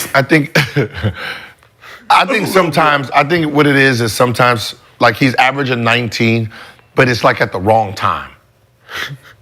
Right? It's like he's taking 19 shots, but it's never when we need him. Like we think about like the superstar, someone carrying our team, like let 6 of those shots be in like the last 4 minutes of the game, right? Like, so I think if he just took 6 shots and it's the last 6 shots of the game, we'll be like, oh, AD's out here killing. But I think the problem is he'd be so dominant early in the game and then go ghost. And I think that's what probably irritates, you know, like the hoopers. It's like, oh, no, you're a first quarter guy. Okay, like you said, we'll see a dominant half. Last night. But stringing those 2 halves together. Like he had 26 shots, but Yeah, he had 19 of them in the first half. Like he was dumb aggressive early. And 7 shots in the second half, bro. Yeah, nah. He took 7 shots in the second half. Where that? See, He had a dub at halftime. He was the most dominant player on the floor in the first half. And took the second half off. he needs someone that really values him. Like he need a Chucky Atkins. Right? He need a Chucky. Oh, yeah. Right? He need a Chucky Atkins on his team. Like, hey, oh, hold on. No. Hey, man, you need to go and shoot. Sub, coach. Right? He need one of those two. He need Giannis' brother over there. He need Thanasis over that motherfucker. He need his own personal. He need his own personal hype man over there. Yeah, sitting there hyping him. Man, you got 32. We need 8 more. You need one of those dudes who just really just there to hype you up, to just keep you going so you don't. At best. They can't guard you, champ. Yeah. You the best, champ. Have you ever been around the box? Have y'all been around the box? Yeah. Box can have 12 losses. His last 12 losses. You the best, champ. They can't hold you, champ. You got him, champ. Come on, show him, champ. You got this, champ. Like, he need that. No, for real, dog. Like some players do. Like even when I had Chuck, like I come in, I'm like, man, my ball hogging. Chuck be like, hey man, you need to pass the ball around. Hey, hell no. Keep doing you. Keep doing you. You know, I had to do it for the rest of the You don't pass that shit. Shit. You out here balling. As soon as you get going, put that in your pipe and smoke it. Oh, Chuck Atkins. You had him too? Chuck Atkins, the best teammate ever. Yeah. So what? Kenneth. Do we feel like Kenneth? That's all it Go for that. Do we feel like AD gets held to a higher standard than other guys at his position? Yep. No. Higher standard. No. I don't know what's the. Y'all be on AD head. Because Because he played for the Lakers. Because we see his potential. We see his potential. He be hurt. Listen like this. other than that. But I mean, you be on Embiid, you be on Giannis. I think he's consistent. Other than that, though, right? When he was in New Orleans, what was the numbers he was putting up in New Orleans? About the same. About to say, and he was hurt. Right? But so there, what is By so- himself. Like, you're supposed to progress. I've been hurt. Ooh, 28-11, 28-12. 28-12. Yeah, that's what I'm saying. In New Orleans, him and Boogie was boogieing. So Boogie got hurt. We're sorry. Okay. Right?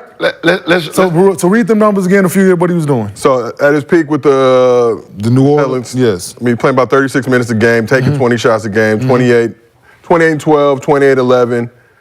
Year 4 he came to the Lakers with all the turmoils, 26-12. But in those years, 20 shots per game. We was playing for nothing. Yeah. It was nothing. I put on that purple and So gold. now you paying for something and your numbers go down? No, I'm playing smarter. Huh? No, you playing for something and your numbers go down? My team is better. You supposed to be the guy. My team is better. They trying to hand you the keys. My team is better. It don't matter. My team is better. Your team relying on you night in, night out. And that's why we got a ring. Huh? Nah. We got a ring and we hurt. No, here's the problem. No. My team is better, though. We all know this. We all heard it, right? We all heard it. When I stopped saying your name, I gave up on you. That goes for all you superstars out there, right? If you think we're picking on you, that means we still care. In this league, some of y'all don't even get y'all name called y'all average of 20. Y'all want somebody to say your name. So, AD, when we stop mentioning your name and we just go on and move on, that means we done gave up on your potential. Right? I mean, we don't give a fuck. We really don't care no more. We're like, it is what it is. Move on. Right? So the fact that we're still critiquing the game, we're still critiquing your behavior, means we still see hope. Keep hope alive is the right. older generation. If a coach be like, hey, Brandon, and then eventually he just stops saying your name. All right, we just come on, son. We all heard it, right? I just feel like as a Laker, they always try to find somebody to pick on. When Russ was here, it was Russ. Oh, everybody gets it. Bron's got it. So AD. I just feel like if it wasn't AD, it would have been somebody. It don't matter. No, facts. Like it's always gonna be like yes. So it's like, but AD's been hurt though. So it's like y'all keep talking about. First of all, the word potential is a terrible word. I don't even. Terrible. I hate the word potential. Anybody who uses the word potential is like, it's like a false. Is he hurt? Is he hurt? I mean, he be out, right? He's been playing. But I'm just He's saying. been playing good, right? But throughout. Yeah, he's been playing good this year. He's been playing well this year. Don't get me. But even with the injuries, other guys get. Been. But are they injuries though? This is my thing. The things that the things he'd be out for, right? Before he got to the Lakers, everything you look it up, right? Mm-hmm. From what I remember, just off of, it wasn't nothing major, never. Mm-hmm. Wasn't nothing ever major until you had a few things that caused him fell on his tailbone here. Yeah, that shit hurt, of course. Things like that. But for people to have this narrative that you are never available, it ain't just coming from nowhere. Mm-hmm. People ain't watching the games and you playing and they like, well, Anthony Davis ain't playing today.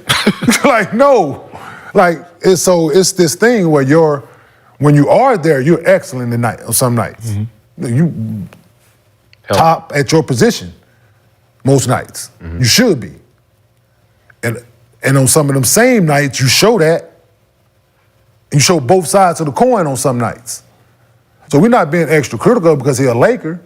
No, his skill set, no matter where he would be playing, I would have this to say, no matter where he was playing.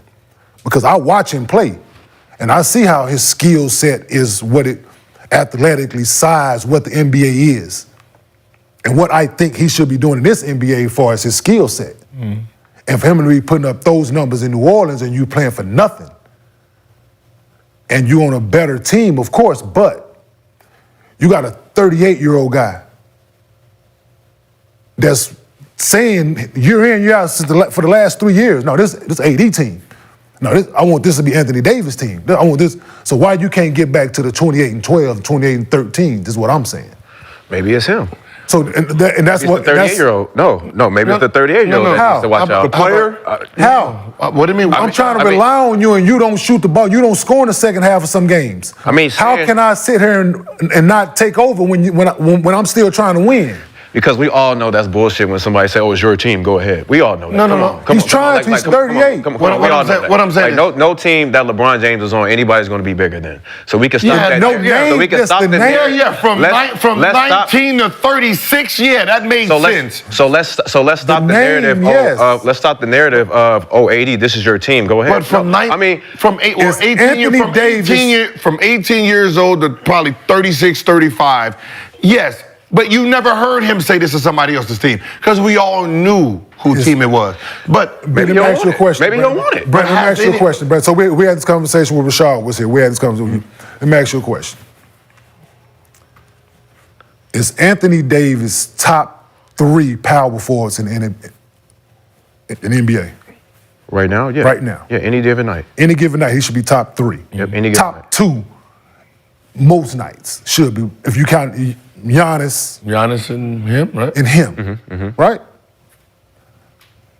For people to constantly have negative or questioning things to say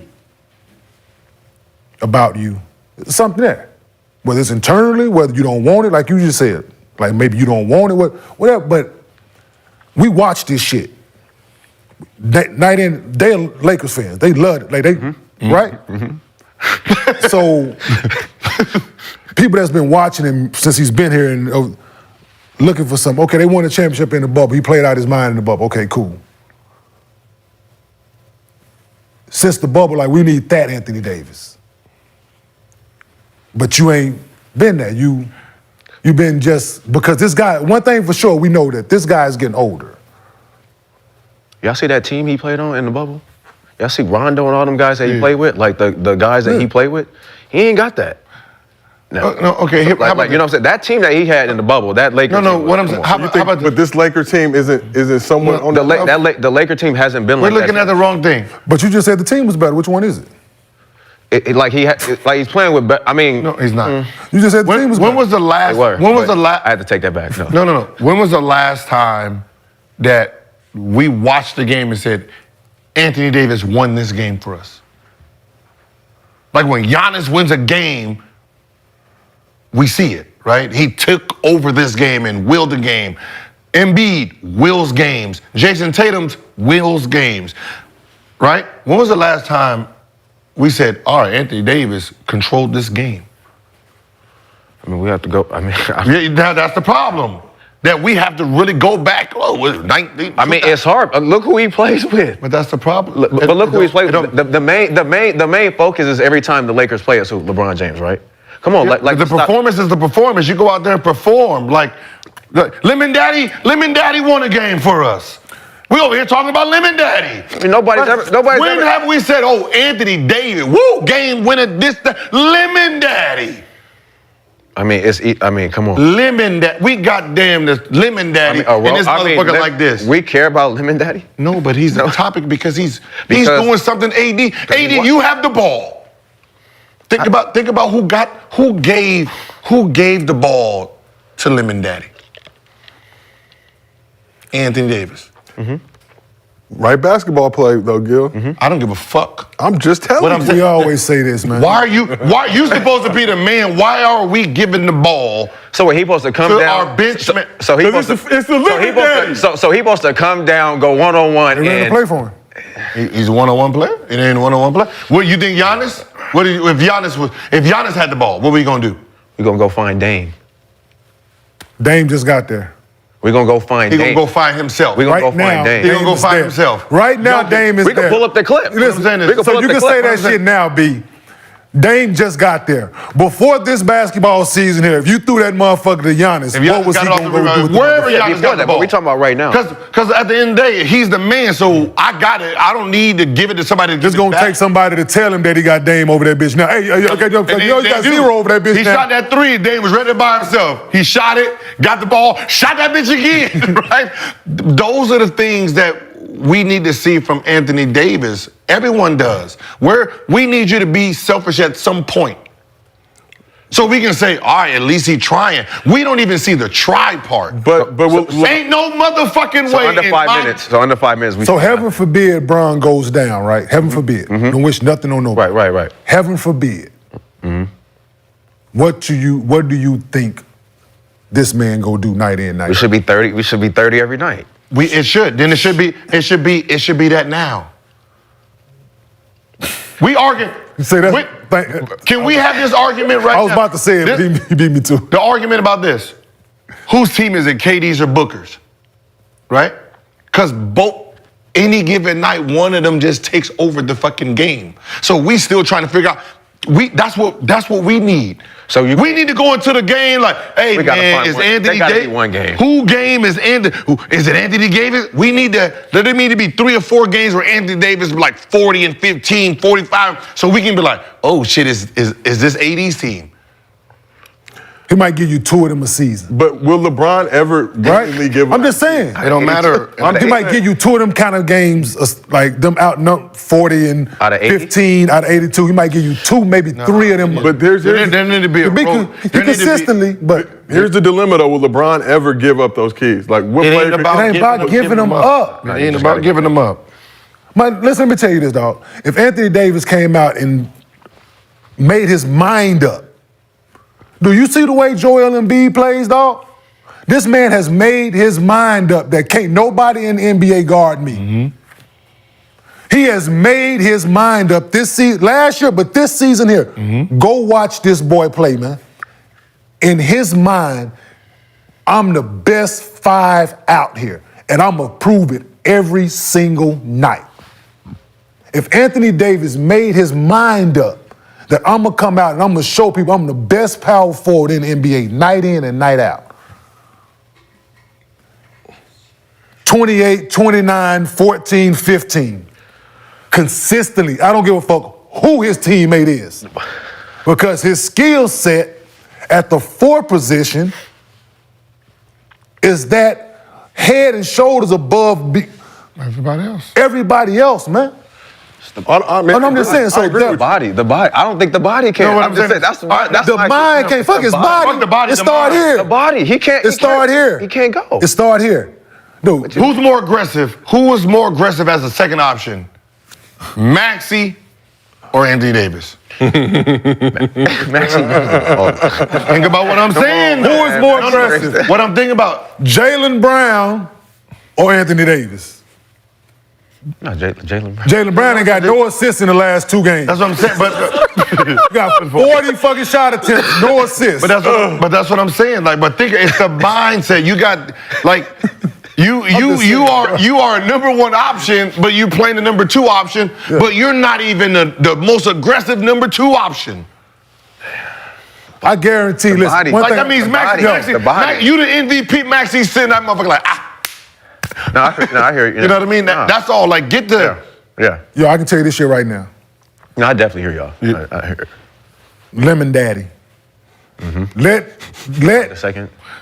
Let LeBron go. Let LeBron go down. I know where he's going. Let LeBron go down. You ain't got to tell this boy he ain't finna get 20 a night shots tonight. And no doubt in his mind that he getting 20 shots tonight. Yeah.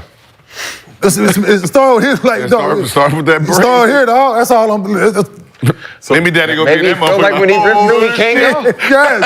I want all white people in the crowd. I'm about to show out. Taylor Swift. They gonna be in that bitch chanting MVP night in, night out for him because he gonna be letting that thing scream. Lemon Daddy, Negro tendencies. Nah, but it's gonna be. Hey, listen. Negro tendencies. Malibu, Venice Beach, Manhattan Beach, the whole arena gonna be. No. They gonna look like back in the '60s. He gonna be down on the he gonna be down on the pit walking around with his shirt off. Yeah.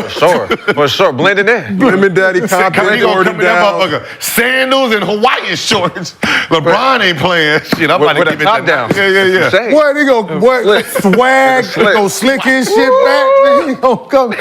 So let's keep this moving with another dominant power forward in the He might league. come to this bit with an arm sleeve. He might go get him an arm sleeve and a tattoo. Y'all better leave Lemon Daddy alone, boy. I'm telling you. I like that we've embraced the Lemon Daddy moniker. Everybody in the chat, it's okay to call a human being Lemon Daddy when they have Lemon Daddy billboards all throughout this great city of LA. But let's talk about the Bucks-Knicks. Bucks smacked the Knicks to advance to the Final Four. Giannis dropped 35, 10, 8 rebounds, 3 steals, even knocked down a 3. But one play had the internet going nuts. They had Hakeem training really coming through that 50K. Hakeem said, oh, Travel. I can't get jiggy with this shit. I don't give a fuck how many. I don't give a fuck how many dribbles it was. They started off as a travel. And is that first dribble not a dribble? Because I count 2. No. That's a NBA rule is like a pat. It's a pat away, so it doesn't count. Okay. And then once he gathered the established foot, and then it's 1, 2, the ball's supposed to be released. So the beginning of that is the travel. So the pat and then go and dribble, that's not the travel. It's the pat, you picked it up, and then the same thing. Once you get ready to lift that pivot, that ball better be out of your hand, and he did it, and then let it go. So He moving so fucking fast. Listen. Bro, what? yeah, here, just for the America, go ahead, start it up. Cause you know, Travel. I'll show you where. Get ready to pause that now. Oh. Gil, they're working hard as they can in the back. Oh damn, they waiting. Rewind. Right. Go. Okay. Slow it down. Hit the button. Just keep it in slow. Gil, we ain't got all them buttons. Right here. No. Oh, he ain't got the ball yet. All right. That's legal. Now 1, 2, 3. The ball's supposed to already been gone. Yeah, I thought it when he did it. I'm like, damn. So this is 5. Right here, this is all 5. So that 3 steps is there's one gather. The other one is a gather. He gathered the ball, which is a 0 count, and then 1, 2. So this part is it's right. This is where the travel is, right? 1. Now the ball's supposed to go down. Damn. Yeah, the ball's supposed to be the ball's supposed to be down. Like that's a gather step. Now it's 1, 2. Fine right there. So it's traveled and legal. So, Like, so everyone thinks that the rep before the layup is the travel. No. That's No, not the travel. no, That's no. the. I mean, when you knew when he threw that shit out like that, that just didn't look like a natural basketball motion. Hey. But so, You didn't have to travel. show me. I already know travel. It was like Giannis. I was like travel. I didn't know what the play was. Yeah, one day we got to get Giannis on the couch because I think y'all would be friends. Nah, but like the pat away, like it looked like that. Back in the day, they would have called that a control dribble, right? As you controlled it, but now they call it as a pat, so you can pat it, grab it, and then go. Well, let's talk about the Bucks, Brandon. Obviously, you're a big fan of the squad, busking 6. 10-2 in their last 12 games, half game behind the Celtics, are first in the East. Free time starting to flourish. This season, Giannis is putting up 30 points, 11 rebounds, 5 assists. Dame's at 26, 7, and nearly 5 rebounds. Offense is top 3 in the league. Defense is 21st. Will we say that the Bucks are still the team to beat in the East, despite them being second right now, half game behind the Celtics? Yeah, for sure. We knew it was going to take some time in the beginning with the new coach and getting Dame over there, but the rhythm that they're in right now, it's a good rhythm. They have a chance right now before Christmas to go 10-0. I think they can get 10 in a row with the schedule that they got coming up. So, we took care of home business, of course. We shot the ball well. Bobby Portis came out with a lot of energy early. On to the next. Take care of the Pacers and then take care of the Lakers if they get there. Who's third? Like, who's a good third team? The Orlando Magic are currently Philly? there. Philly's Okay, then it's only 2 teams that can win the championship. Philly's 4th. Philly could, though. No, there's only because two. they Then there's got only two 2 guys. teams. What I'm saying is only 2 teams then that are. If Philly is the third team that like has potential to win the championship, then there's only really 2 teams. Boston in and- the yeah. Boston and Milwaukee. Yeah, Milwaukee, for sure. So look at the West. How many teams do you say in the West have a legitimate shot? Timberwolves are first right now. Thunder second. No. But that's what I'm telling Everybody said not them 2, man. Nuggets, Yeah. Yes. Lakers, would you say? That's not there yet. Be curious to see where I'm not going. Be honest, no, they don't. Playoff Lakers. It was 8 games away last year. No.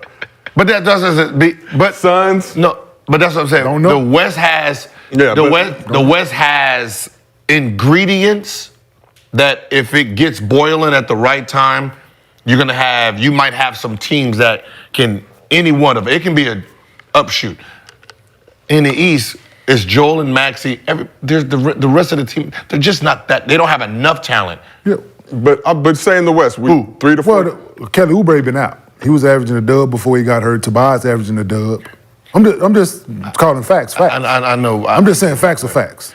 I know. You got Joel averaging 30, Tyrese Maxey averaging 24, 25, Kelly averaging a dub, Tobias averaging a dub. Yeah. That ain't.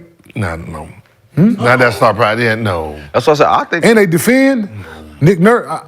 I'm just saying. Even though they ain't playing my fucking son, I'm not gonna be naive and say they ain't got what it. If they're third, I think they can beat Boston.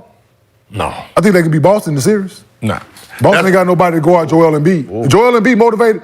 Boston ain't got nobody to go out Joel Embiid. They ain't had nobody to guard Joel Embiid for the I last said he 3 motivated. years. I said he. No, what I'm this, saying is this, the one I'm saying this year. Oh, then that ain't gonna happen then. Because the last 3 years, Boston's done whipped his ass. I'm with you. Joel Embiid. I'm that's saying one right now. team he can't beat. Because they ain't had nobody to guard Jason Tatum. I'm with you. I know. I'm just that. I don't know if it's Al Horford that gets under his skin. Somebody over there. He cannot. That green fucks his up. Like He allergic to it. Yeah, he allergic to that. He the Hulk. It's like Giannis against Miami. Kryptonite. So let's say. So hold on, before we do that. That green fucks him up for real, man. I'll be. You like, God, how you keep losing this sorry ass team, man? We're talking about the other series or the other game. The fucking Julius Randle was cooking last night. That's why. 41 piece. No, he was cooking. No, it's just the way it looked. No, it was efficient. Yeah, it was efficient 41. He wasn't out there motherfucker just shooting. No, he was cooking. Got to go out with a bang. And motherfucking Giannis. I thought they had a chance early, but they third quarter the Bucks was like, all right, we're gonna play a little defense. We're gonna play a little defense. We're gonna play a little defense, and we shot the ball better than y'all. But no, Julius Randle looked good last night. So how many teams would you say in the West have a legitimate chance to win a chip? And how many teams? Right now? Right now, one. Who's that? Well, actually, shit, because Murray's out. He's coming back in there. Reggie Jackson's moving But on. I said so. Right now, none. But I mean, the one who has And a all- pedigree that actually knows. All 5 starters coming back from one. last year, and You got one. If playoffs start, Suns at full strength. playoffs started if today. playoffs started today, I'm going with the Nuggets. Okay. So you're not playoffs started today. You're not feeling Timberwolves or Thunder. No, I'm just asking you. man. Way too early. But I feel It like ain't way too early for shit. that The Timberwolves playoffs squad- started today. The Timberwolves and the Thunder ain't beat nobody in the There playoffs. ain't be nobody in the playoff series. I feel like the Timberwolves would give the Nuggets a run. Get them Golden State. I guarantee you. I guarantee you. It ain't been long enough for Rudy Gobert not to have flashbacks. You crazy, right? Rudy. You had me scared, but I held my hands up. You put Golden State up there, and that motherfucker. Oh shit! And so Eastern, Elite choke. so Eastern Conference, you feel too. You're not throwing Like the your Sixers into boomerang. that mix. You say Celtics or Bucks. We're gonna find. We might get that final preview. The only way Sixers win the championship is if somehow they get like Toronto first round. Usually this is the Toronto, New York Knicks, right? And then like Boston and Milwaukee beat on each other, right? And then Boston loses, and then like they play Milwaukee. Giannis gets hurt. Dame gets hurt, and boom, Joel Embiid is in the championship. That's it. Other than that, no. Damn, Gil. Yeah, I mean, that's how it has to happen. It's just realistic. Just being honest with you, you know? Oh shit. So worth noting, our resident Bucks expert, Barron, says that Milwaukee's only played 2 Western Conference teams. They've been feasting on a lot of mid teams. Only real tests have been Philly in the opener, Boston and Dallas. So this is coming from our Bucks fan. He says that 15-6 record right now feels a bit inflated. They still got to come. Cool. They're going to see the Lakers in that Bucks fan I would have loved days. I would have loved to see the Lakers with an inflated schedule, my guy. You harped on that repeatedly. Let my team feast a little bit, baby. Let them feast. Well, we'll see. We may get that finals preview, Lakers-Bucks in-season tournament championship. LeBron can cement his legacy as the GOAT with the first ever in-season tournament being 5 championships. Who's who? It's Indiana versus Bucks. Ha! Y'all ain't gonna make it. Why? Huh? Oh, nah. Giannis about to have two quick fouls. He fouls all the time. He's gonna get a foul and an offensive foul in the first couple of minutes. Indiana That's what he gonna gotta win. The Lakers playing Indiana in the not. championship. No, they not. No, We they get not. in the dub. No, they not. First, y'all might not make it. Well, no. Adam Silver's not letting that happen. Yeah, he got to stop. He got in foul trouble. He's gonna get in foul trouble. No, he's not. Stop putting that out there. I'm just saying. I'm just letting you know. Stop putting that shit out there. It's in Vegas. Stop putting that shit out there. That ain't right. They better make him He stay ain't the got to guard circus. nobody out there, though. Who? Against Milwaukee. Yeah, I mean, against Indiana. No, he gonna get a bunch of offensive fouls. Man, who gonna guard Dane? Huh? Who gonna guard Dane? The ref. Like they guard everybody. Like they guard everybody. You crazy? NBA officiating is back, all right? Again, we just want to salute Josh Tiven and his crew. I know they did a great job last night. Supreme Last officiating. night they did a great job. Way to identify. Reeves still had the ball. Timeout. They did a great job last night. Whatever they was looking at, they looked at. They did right, made the right call. I don't have no complaints. All 3 of them should get like fruit basket. Great officiating. Honestly, take back any negative thing I've ever said for the time being. But let's talk a little bit about the league as a whole. So Adam Silver went on Old Man in the 3 with JJ Redick. And JJ, you still haven't come on the show, so I'm starting to think it's personal, but that's for another day. Oh, Bill Simmons? See, let's unite. Let's unite and take down the Squeenies, JJ. So Adam Silver went on Old Man in 3 with JJ Redick recently, said he wants basketball analysis to be more like the NFL. So I think where we can all do a better job, and again, I'm not just pointing to the media here, is talking more about the game. And I also, my frustration a bit, I think sometimes that the color commentary in our games gets reduced to this team wanted it more, or, this team tried harder, as opposed to, like, there's really complex defenses. Like, what's the offense? Like, why is this team losing the way they are? Like, why is this team successful? Explain what the pick and roll is. Explain, it's funny, as our friend Chris Paul is always saying, what does ice mean? What does blue mean? Like, explain what's happening on the court, because I think there is this sense that, unlike in football, where the coaches are viewed as these field generals going out there with the complex schemes, then in basketball, there's a sense that it's just about athleticism, or somehow, the coach's job is just to get the guys to play hard. I think Adam Silver should start wearing do-rags in interviews, and then we'll take his shit to a whole nother level. But that's for neither here nor there. So before we get into it, not to say I even disagree with Adam, but here are a few problems. NFL teams only play once a week, so that scarcity of supply creates demand from fans. Average NFL game around 3 hours, but the actual time the ball is in play is around 11 to 12 minutes. What the fuck does that got to do with? Yeah, you think? You gonna say the same thing? Yes, absolutely. I'm sorry, but go ahead. I'm sorry, Joe. I had to say it. Yes. Like, do y'all want to do this, y'all? No. I'm just saying. I know that's Yeah, because that shit don't mean nothing. You doing good at your job. I'm just saying. That shit don't mean nothing. What he just said. Yeah, it has nothing to do He wants with the game analyzed like the NFL. Hire former fucking players. Yes, exactly. It's that simple. It's that simple. You want to know what the ice They listen means? to fucking Tony Romo, Troy Aikman, Greg Olson, motherfucking Steve Smith, T-Sean. It's all NFL, so they can tell you what the scheme is. And he talking about during the games. But in-game shit, when Richard Jefferson is doing the game, listen to him talk. Yeah, for sure. But my point, Kmart, is just, you watching a football game, there's 30, 40 seconds between plays. I can break down. It doesn't matter. It don't matter. It doesn't matter. Like when he says, we need to know what ice means. How the fuck does the what his name? What his name? Walsh? What he know? Where he learn ice from? Huh? Where he learn pick and roll, double, split? Where did he learn that from? He didn't. He don't know, but that's the problem. The problem is the people who were talking about the NBA never played it. You know who's one of the best people on TV? Hubie Brown. You know why?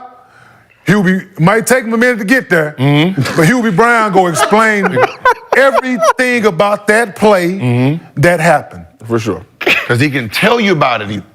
He coached it. I'm saying at the highest level. But former players, in my opinion, make the best analysts, best coaches. For sure. You have some other guys who are the exception to that rule. They are the exception to that. They got a great sports mind. They never played it, but they've been around it, grew up in it, analyzed. They think it. They're able to break it down and get people to buy in, whatever it is that they're selling. You've been in it. People listen to Tony Romo, and Tony Romo sounds like a genius. He's the best football player to ever throw a football because he's smart and he breaks every play down and he put it in layman's terms. So the average fan can understand what happened while he threw that interception. If you got guys that played, that been in a pick and roll or been in a ice situation or been in the blue, that know what a 7 is or 77 is, who know what the drop coverage versus, it don't matter. I could explain it during the timeout. I could explain it while the play is going on. That's what this man is saying. Yeah. Former players, simple. Remember, ESPN fired them all. they fired them all. New ones in. But that's what I'm saying. Instead of having Jim Rose in the studio, put him on the game. But that's been the argument. Right? That's been the biggest argument that the players is having, right? This NBA analyst, they're more worried about the personal part of the NBA versus the actual knowledge of the NBA. Right? So what would you do in this play? Let me hear this. I would have never. There you go, right there. Why do you think when these coaches get done, when they get fired and they don't get a job right away, head coaches, if they don't get a job right away, what's the first thing they do? Analysts. The first stop. Analysts. I can. A couple years ago, before Chauncey Billups got the job, y'all listen to the game Chauncey did the job. Doing TV, right? It's great. Ain't never did TV before, but he know the game. He's able to sit there and break it down, talk, speaks well. But that's the thing. It's the easiest thing because we looking at it like, y'all went to college for. I can beat you at this. Yeah, you Right, gotta learn how to do Because all you got to do is tell a basketball player when your guy's talking, don't cut him off. That's all. During the commentary, you give us one simple thing to do during the TV. When the guys speak, let him finish statement, then you can. There you go. It's that simple. Yep. But, I mean, I look at y'all, and that's why I'm saying I don't have the same perspective as Adam Silver. I get to sit with y'all on this couch. And even, hey, did Steph make the right play? LeBron make the right play? In the detail that you'll go in, you know. On why he didn't. Yeah, on why he did, why he didn't. Look at this, look at that, all the other factors. And I think that's what gets lost a lot, even in football, too. You'll see plays sometimes where in the booth they'll say one way, then you get an actual player who's played that position, like, nah, this is why he did that. It may look like he wasn't in coverage, but that his assignment was a quarterback or whatever it may be. So what I'm really saying is they just need to give Gills Arena a slate of NBA games. No, for real. Y'all know I don't watch football. Right? I don't know nothing about no baseball. I don't even know what time it come on. Right? Like, imagine me watching, right, 3 weeks of football and baseball, and then start coming on here talking about it like I know what the fuck I'm talking about. And then when someone challenging me, I double down. Like, I double down, like I really know what the fuck I'm talking about. I would look stupid. Yeah. That's how we looking at some of you, man. Like, Well, there's more than, I mean, I feel like a lot of people, and even on this couch, I'm always going to defer to you guys. I never had an NBA practice, been in an NBA locker room, played an NBA game. So what the fuck am I going to tell y'all about NBA basketball? But a lot of times people look at stat sheets, go on Basketball Reference, tell you about all these fucking elaborate stats and all those things, and can't look into the finer points of why their defense is so bad, why their offense is so good in those other situations. So I feel like there's this negative stigma around a lot of players, like they don't respect y'all. They look at y'all as basically Dumb jocks. Yeah, big dumb animals. Dumb jocks. And there's so much Dumb nuance and jocks. context and complexity in the game that you all deal with on a day-to-day basis that you have all this info in your head. Let you guys get that out there to the world. Well, let me just start by saying this. There are some out here that I run, I jump. Hey. Listen, hey. What they told up in drunk. Hey, I run, I jump. Yeah. Hey, football, what hole at? Block him. Mm-hmm. Yeah, but you got some guys who, they cerebral in this thing, man. Like, smart as they come. Well. And that's the big man, right? The center and other guys have always got that stigma, and that's why, like, Patrick Ewing didn't get a job forever, because the big man is looked at as, oh, he ain't smart. What can he know? The point guard is the smartest one. Like, that's the stigma that the point guard is supposed to be the coach on the court. Yeah, he's supposed to be the smartest basketball player that could possibly be, is the point guard. But you have other guys who is just as qualified, and they're proving that over time, guys like Darvin getting a job, and certain other guys that played different positions over the years getting a head coaching job now because they've been around in locker rooms and on staff where they're able to dispel that notion that guys are just dumb jocks. And what the funny part is, the dumb jock is the analyst in this world. Yeah. If you give me your top 5 analysts, and then I say, all right, we're gonna take the top 30 superstars. You can't go to Google. Give me everyone's go-to move. They'll struggle. They'll struggle like shit. Like, what's his mannerisms? What is he like? Like, they won't know no cadence of anything because they don't have the thing in their ear and Google to sit there and Google shit to look at, or let me look at synergy. Oh, he like going left. I got it. It says 50% land. And I'm like, yeah, it says 50%. That's his highest percentage, but he only took 7 shots. Right. He only took 7 shots going that way. You should have looked to the right where it looks like 500 fucking shots going that way, right? Like even when someone says, oh, Giannis got better at the midi, and I gotta say, listen, the mid-range is counted from the free throw line in. Right, but on the sides, it gets a little bit longer. So he can sit outside the key and do a jump hook. They'll count that as a mid-range when that's a layup. That's a fucking layup, right? So now he's shooting those layups, but they're counting his middies. Like, you gotta really understand this basketball besides the fucking numbers that y'all keep looking at. Yeah, like we can watch. I had a guy that a homeboy of mine who used to watch football together every Sunday and basketball games and all that shit. And he just, like, would be in awe of me sitting down there and, like, breaking this shit down. He's like, dude, like, I would never think to look at that or why this happened. And I said, you play linebacker, and I think the same way. Like, I watch the game, I see certain things that happen during the play, but you play middle linebacker. Your vision and your knowledge of what you see is way different than, okay, damn, that was a nice play. And he's like, oh, you know why that happened, right? No. Tell me why. Yeah, the guard did this, he pulled this way, the tackle dropped down. I'm like, oh, shit. That's how he got open, right? Yeah. But I'm watching it and I think I know football because I watch it a lot. But I don't know the intricate details on the blocking schemes, on why the quarterback did this or why he... Looking at somebody's knuckles. Exact same way with basketball, though. We can sit and watch a game, and you're gonna see it completely different. Because I'm watching the action. Yeah, Yeah, I'm watching. all the other shit that People watching, fans watching the ball. They're watching the ball. People are programmed watch the ball. I watch the action. I'm watching everything but the ball. Because I can see the ball, my periphery, my vision works great. I can see the ball. Just the action of what's going on. Okay, damn, he slipped here, he hit him here, okay. He was up on the screen right here, he used his instincts against him on this play, watch the next play, he gonna do this. It's just you start to... Right. Like you heard when LeBron, I guess they got a soundbite of LeBron and Wesson and said, I'm gonna spin him back to you. He's gonna Wesson. Right? Like Bismack get it. Yeah, because he knows the cadence of what a player is gonna do. If you've never been in a situation, you never watched scouting reports and went there and did it in real time, sit there and watch mannerisms, feet, like it's a player's thing. How much film are you guys actually watch? I know football players, obviously they play one game a week. They're spending a lot of that time. The elite is watching. Yeah, some. There's some that don't even look, they don't even care what. At all. And that's, I mean, we've talked about basketball IQ issues in the league now, but in order to get to that highest level of basketball IQ, it's a lot of film breakdown. The reason you need to watch film breakdown is because everyone looks like Superman if you don't know their tendencies, their tics, their flaws, right? Like,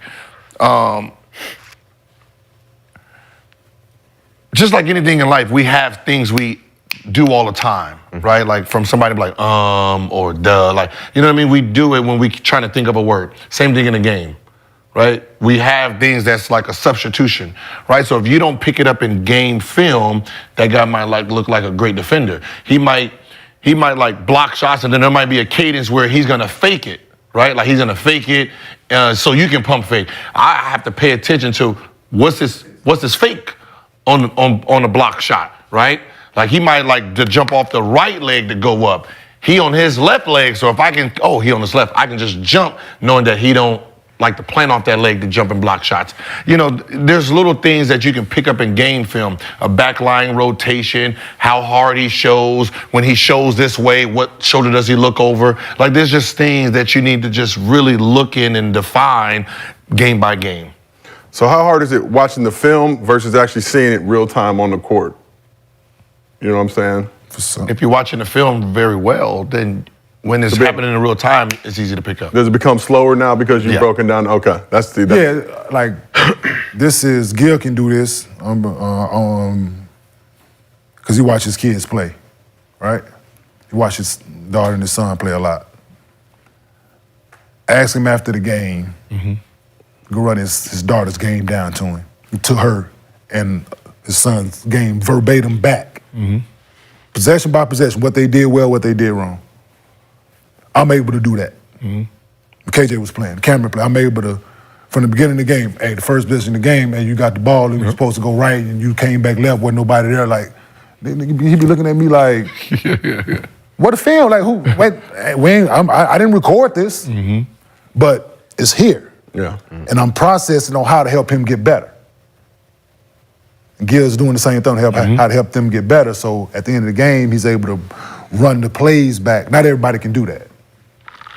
Not everybody can verbatim, like, just go back in the Rolodex, oh, shit, you remember during the game you did this, okay, you could have did it. And now it's, by the time KJ senior year came around, like I said on the couch, I'd be like, yo, and he'll think, and he'll just raise his hand. Yep, raise his hand. I ain't even got to say what it is. Like, yo, and he, got you. So, and it's being able to do that, and imagine doing it at the highest level. And then you got the advantage of being able to watch film. Being that cerebral, being that thought-oriented with your craft, and then being able to go watch it again and slow those same plays down. So you might have missed. I was dead on it, but how did he get the ball up this time? Yep. I was a second too slow. No, I gotta have my foot here next time when he get ready to make this move because he's gonna do it again. So it's guys who are smart. Film. You ain't got to be smart, but film enhances your game or whatever you have. Yeah, I mean, film. Even just watching guys while they're working out, stuff that they're doing, intricacies. Like Brandon, when you were playing, how much film were you watching? When did you get into like really watching film? Because I know high school level. Back in those days, maybe y'all watched a little bit of film. I'm sure you're Arizona too. College, started watching a little bit more, but it wasn't what they got now with the synergy and the breakdowns and all that type of stuff. You were literally just watching the fucking game broadcast, and that's kind of how we used to break down film back in those days. Yeah, I think when I first started really getting to, I first started really getting to film when I went to Italy. We had to watch film on everything in Rome. So, and then my rookie year, I watched film a lot with Scott Skiles.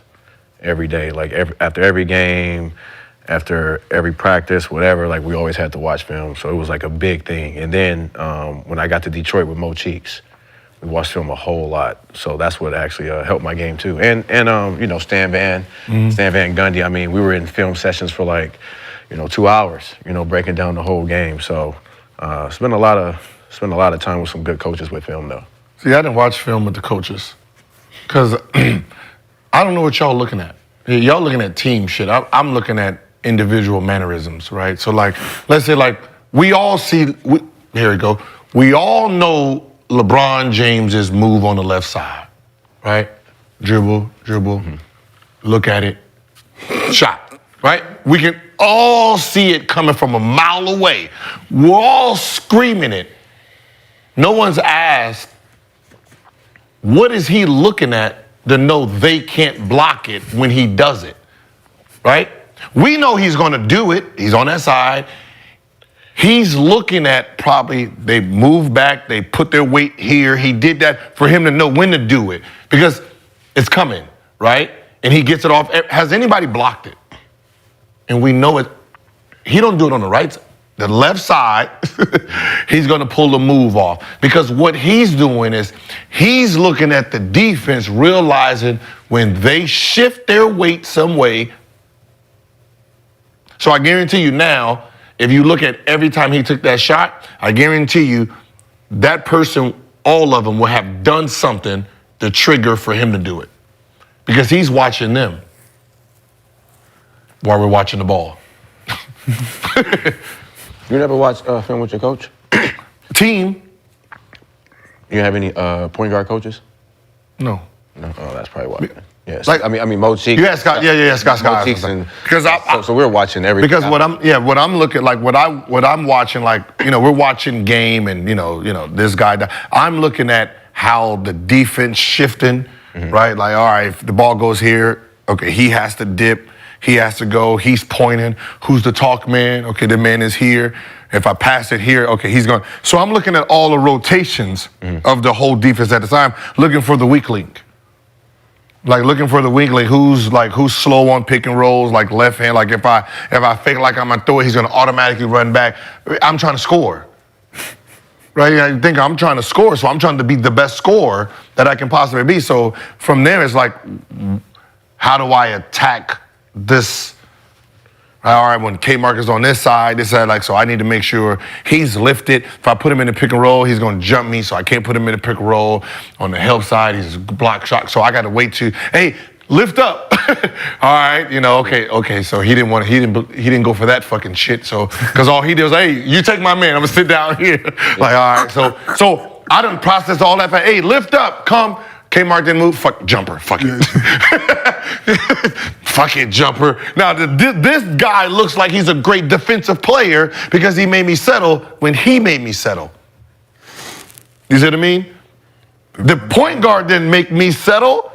Kenyon Martin made me settle because he didn't go for debate when I had my guy lift up. Yeah, he like, sat back down there, and I want to get my fucking shot off still. Like, I'll be guarding Torn Jameson. He want to lift Torn up. Like, he not gonna run a pick and roll if I'm guarding. Yeah. So I don't want to do the pick and roll with him and Twan because that's He gonna put nope. it far away from the ball as he possibly can. I'm trying to move that motherfucker all the way over there somewhere. Get over there. Sub him out, coach. I'm trying to get to the basket. Yo, what's the funniest thing about film session? The stop and rewind button? Oh, my God. Yeah, the stop and rewind. Yeah. Don't get that shit to a player. The stop and rewind button? Yeah, I watched film my tenure with in Denver with Gerg. Oh. Shout out Gerg. It was more of a therapy session than film. Like, it was, everything good today? You ain't gonna choke nobody, are you? All right? But you're the type of player, Gerg, you know, I love him. Exactly, that's what I'm saying. Listen, dog. Without Gerg, guarantee, no doubt about it. No doubt about it. I would have did some real heinous shit to a few people around there, dog. I know Gerg told me when I was showing that game I got suspended when I threatened George's life. You can kick my ass, but I can't let you fight the head coach, son. Can't let you fight the head coach, son. Oh, they thought I killed Gerg in Dallas. He was working out, doing sweep drills. Gerg was supposed to go left. He went right with me. Man, I ran Gerg over, dog, like flat. Gerb had a Yo, crack in it. everybody ran over to Gerg. Gerg like, you motherfuckers, I'm okay. Hey, Gerg did all the big man, huh? We talking about Gerb who had the camp in Vegas? In the summertime? Yeah, that was the time. Yeah. Well, all the big men were there, huh? Oh, shit. Where we going, Gil? What? I'm just saying. I know you're going No, I'm just saying. So, like, all the big men, right, they were going to Gerg for their big man moves, right? It started at Peak Newell. Peak Newell, right? Yeah, I remember, yeah. Started at Peak Oh, Did you ever I know go where to we Pete going Newell? with this. like my rookie year. Yeah. I know. Right, but That you shit know, was fun. We go to Hawaii? Yeah. But like year after chill. where this is year, like the big men were happy and they kept going back to him, right? Was he how much do you think he was charging you? I didn't pay not one cent. I guarantee he didn't win no championship. I can guarantee I didn't pay nothing. he wasn't a Hall of Famer. So he wasn't hit you for 50? All I'm just saying, you know, that's crazy. That's crazy how all the big men back then, you know, was going to them to learn big man moves. Ain't that crazy? Yeah. And that's crazy as hell, right? Yeah, no, Gerg. You got a legend out there working people out that nobody want to go because nobody. The workout probably wasn't. Let's move on to hibachi time, please. It probably wasn't stellar. And I was getting ready to cook. I'm just saying, King, you play. How long you play in the league, King? And you ever go down to Houston, King? Dude, nah, you know. I'm just wondering, right? Oh, Lordy jeez. Okay, just Let's talk about hibachi time. the Orlando Magic. Out here hibachiing. Only made the playoffs 4 times since 2011. 4 straight losing seasons. But headed in the right direction this year. 9-1 in their last 10 games. They're just coming off a franchise record-tying 9 straight wins. They took an L to the Nets this weekend that broke that streak. Currently 3rd in the East. 6 players averaging double figures, led by Franz Wagner, Paolo Banchero, however you say it, Paul the Banker. Paul the Banker. Are the Magic for real or Fugazi?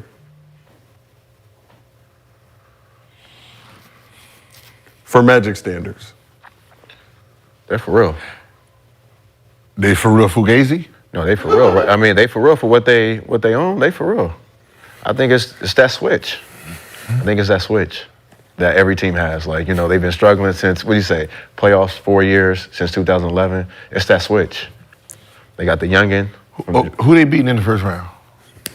Who they beat? Yeah. Just the East.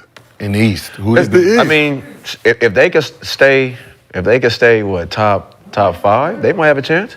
So right now they would face the Pacers. Playoffs. They beating the Pacers in the first round? Playoffs? They making the playoffs. Yeah, Magic making the playoffs. Okay, but they beating the Pacers in the first round? Why not? I mean, you never know, man. Man, yeah, come on. Has the Pacers been back to the playoffs? No.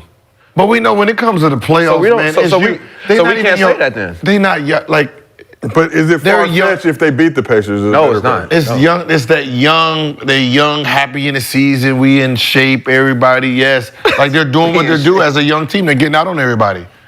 But, I mean, to take them serious, Yeah, you know, I would take. No, not if yet. they meet up in the playoff series. We think of hypotheticals. I'm taking Orlando against Indiana. it's Indiana. Yeah, because Jamal know all Rick Carlisle tricks. But who's a game changer? Who's a game changer in Orlando? It's come down to coaching to me. Like we know Hansborough can turn over. I mean, he can change the game. Halliburton? Halliburton, yeah. Yeah. No, who's over there? Franz Wagner, Paolo? They can change the game in the playoffs? In the playoffs? I think against the Pacers. He don't even know what his left hand look like yet. He literally gonna go. He come back right every time. Yeah. He's young. I watched two. Yeah. I watched 3 plays outright. Yeah, I don't think that. Well, we know Do your thing, this. young fella. Trust me, this league they ain't scouting you like that, young fella. Like, you know this league, like, right, during the regular season, confidence and winning is learned. Yes. It's learned behavior. And your confidence get what you have, like, they won 9 out of 10. I think that's going to go a long way this season. Mm-hmm. Making the playoffs, should they give you 10 chances to do it? So, I think they're, But they're in that top 6 right now. Now, of course. Where they at right but now? they give you 10, they're third. Third. They're right now. Yeah, they're finished about They'll give you 5, But 6. do you still respect teams in the top 6? I'm just saying. Top 8. So still top 8. I respect teams in the top 8. Still get your respect. Yeah, we don't respect that 9. 9 and 10 can kiss my shoes. But that's that any. But they ain't neither one of them won nothing yet, been in the playoff series yet. You don't know what you're going to get from them. The only thing scary about Indiana is they can score the fuck out of that ball when they want to. Now, if they decide to, like, play some defense, then, yeah, they would be, like, really scary because no one can, right now, no one's stopping them. They move too fast. Yeah, the point guard, he's kept. Yeah, but true, like I said, I just think it come down, like I said, Indiana, Orlando. Well, I'm young saying teams. with some, some I mean, of these Jamal's teams, doing a great-ass job over there. Pump guy. We're gonna get into that in a second, but I'm just saying it's not like some teams they're gonna face in the Eastern Conference. Let's just be real. You get the Bucks, the Celtics, even the Heat. That's gonna be problematic. But you get a team like the Pacers. Why you throw the Heat in that conversation? We can get the Heat. I mean, they get the Heat. they can't get the Heat. Somebody can. They not getting it. Orlando not getting the Heat. You think Indiana? I'm just playoff experience coaching. Spo. You're gonna need a superstar to get through Jimmy. You're gonna need 2 superstars. They got 2 burgeoning ones, Gil. Young. You need like grown men. Like if the ref, who the ref giving that call to? Fair. Jimmy or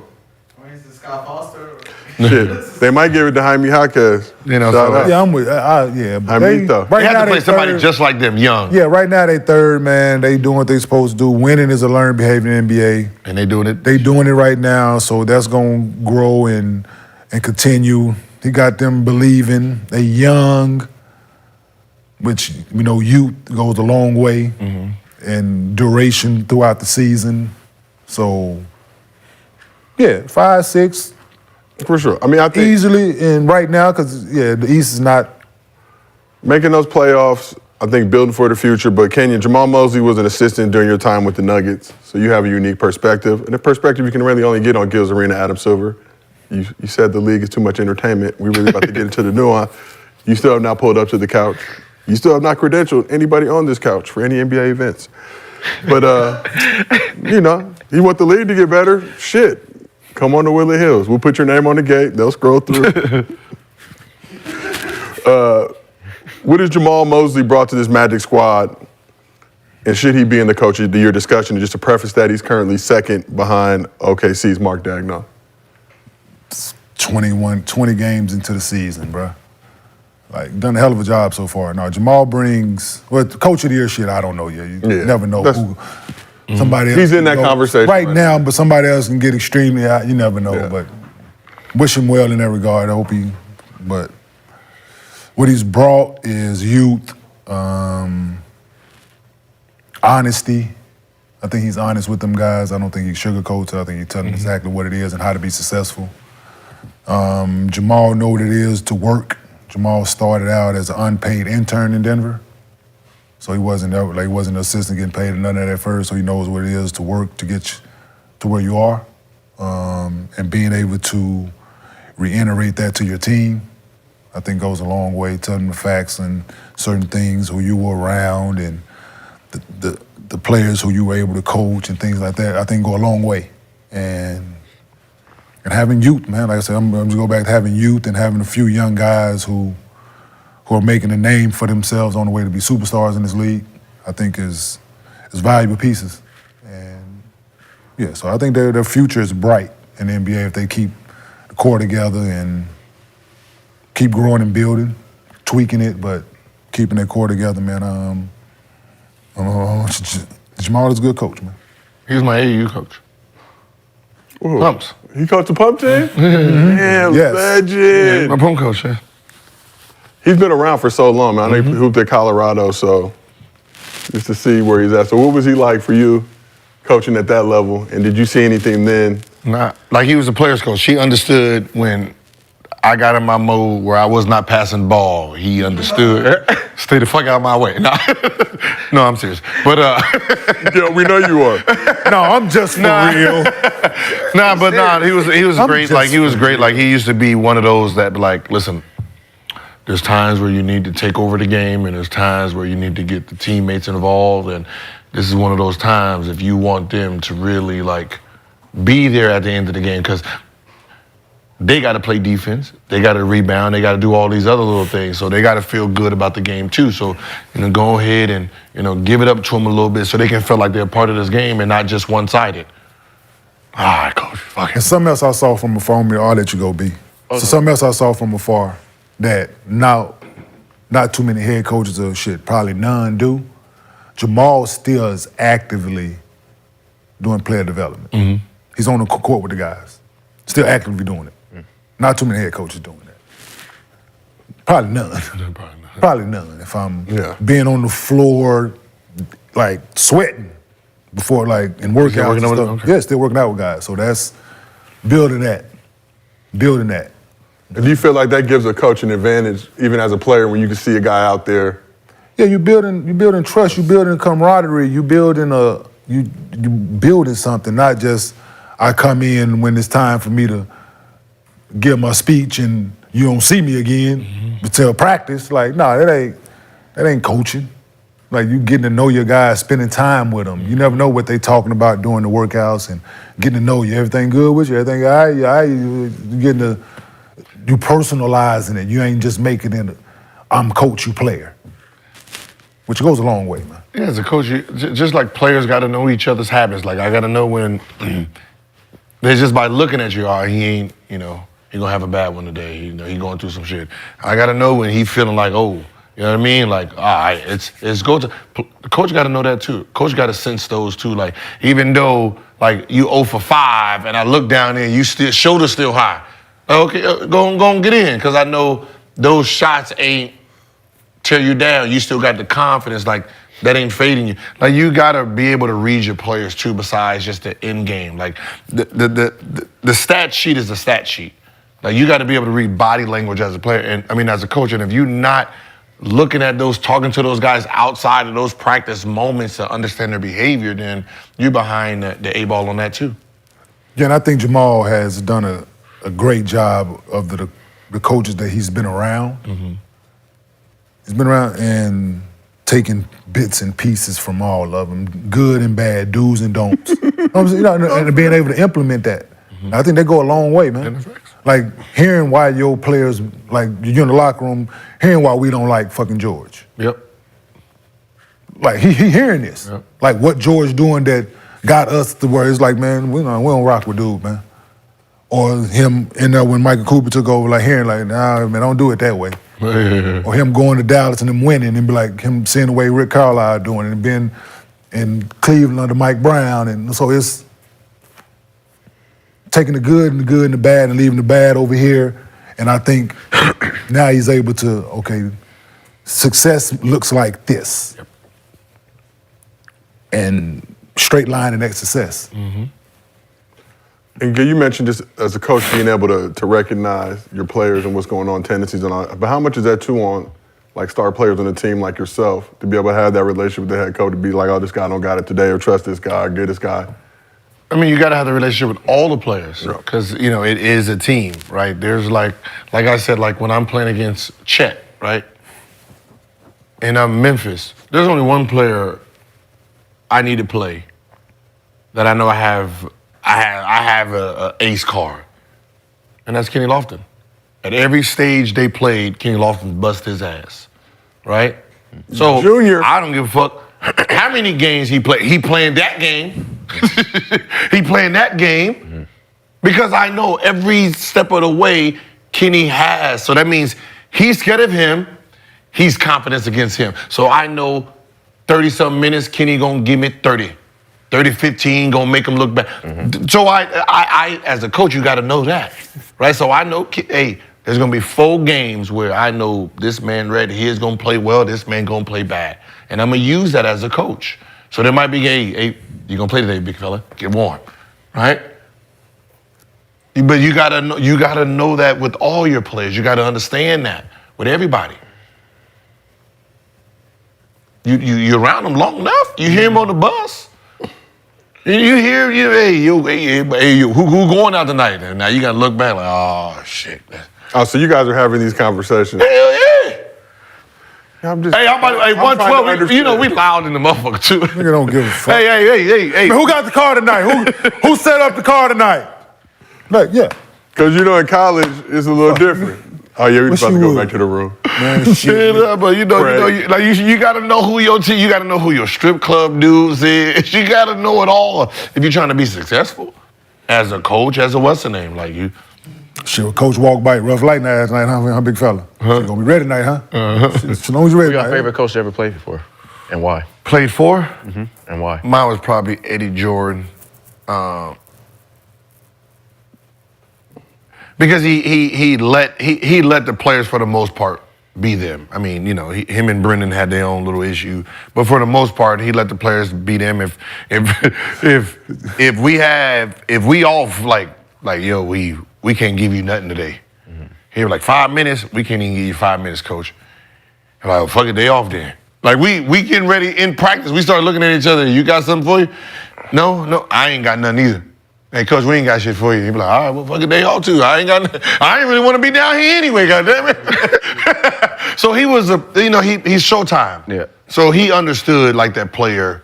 Coach, you had him. I don't know if he was like that with you guys. I love EJ. Oh, you love EJ? Yeah. What about you, Josiah?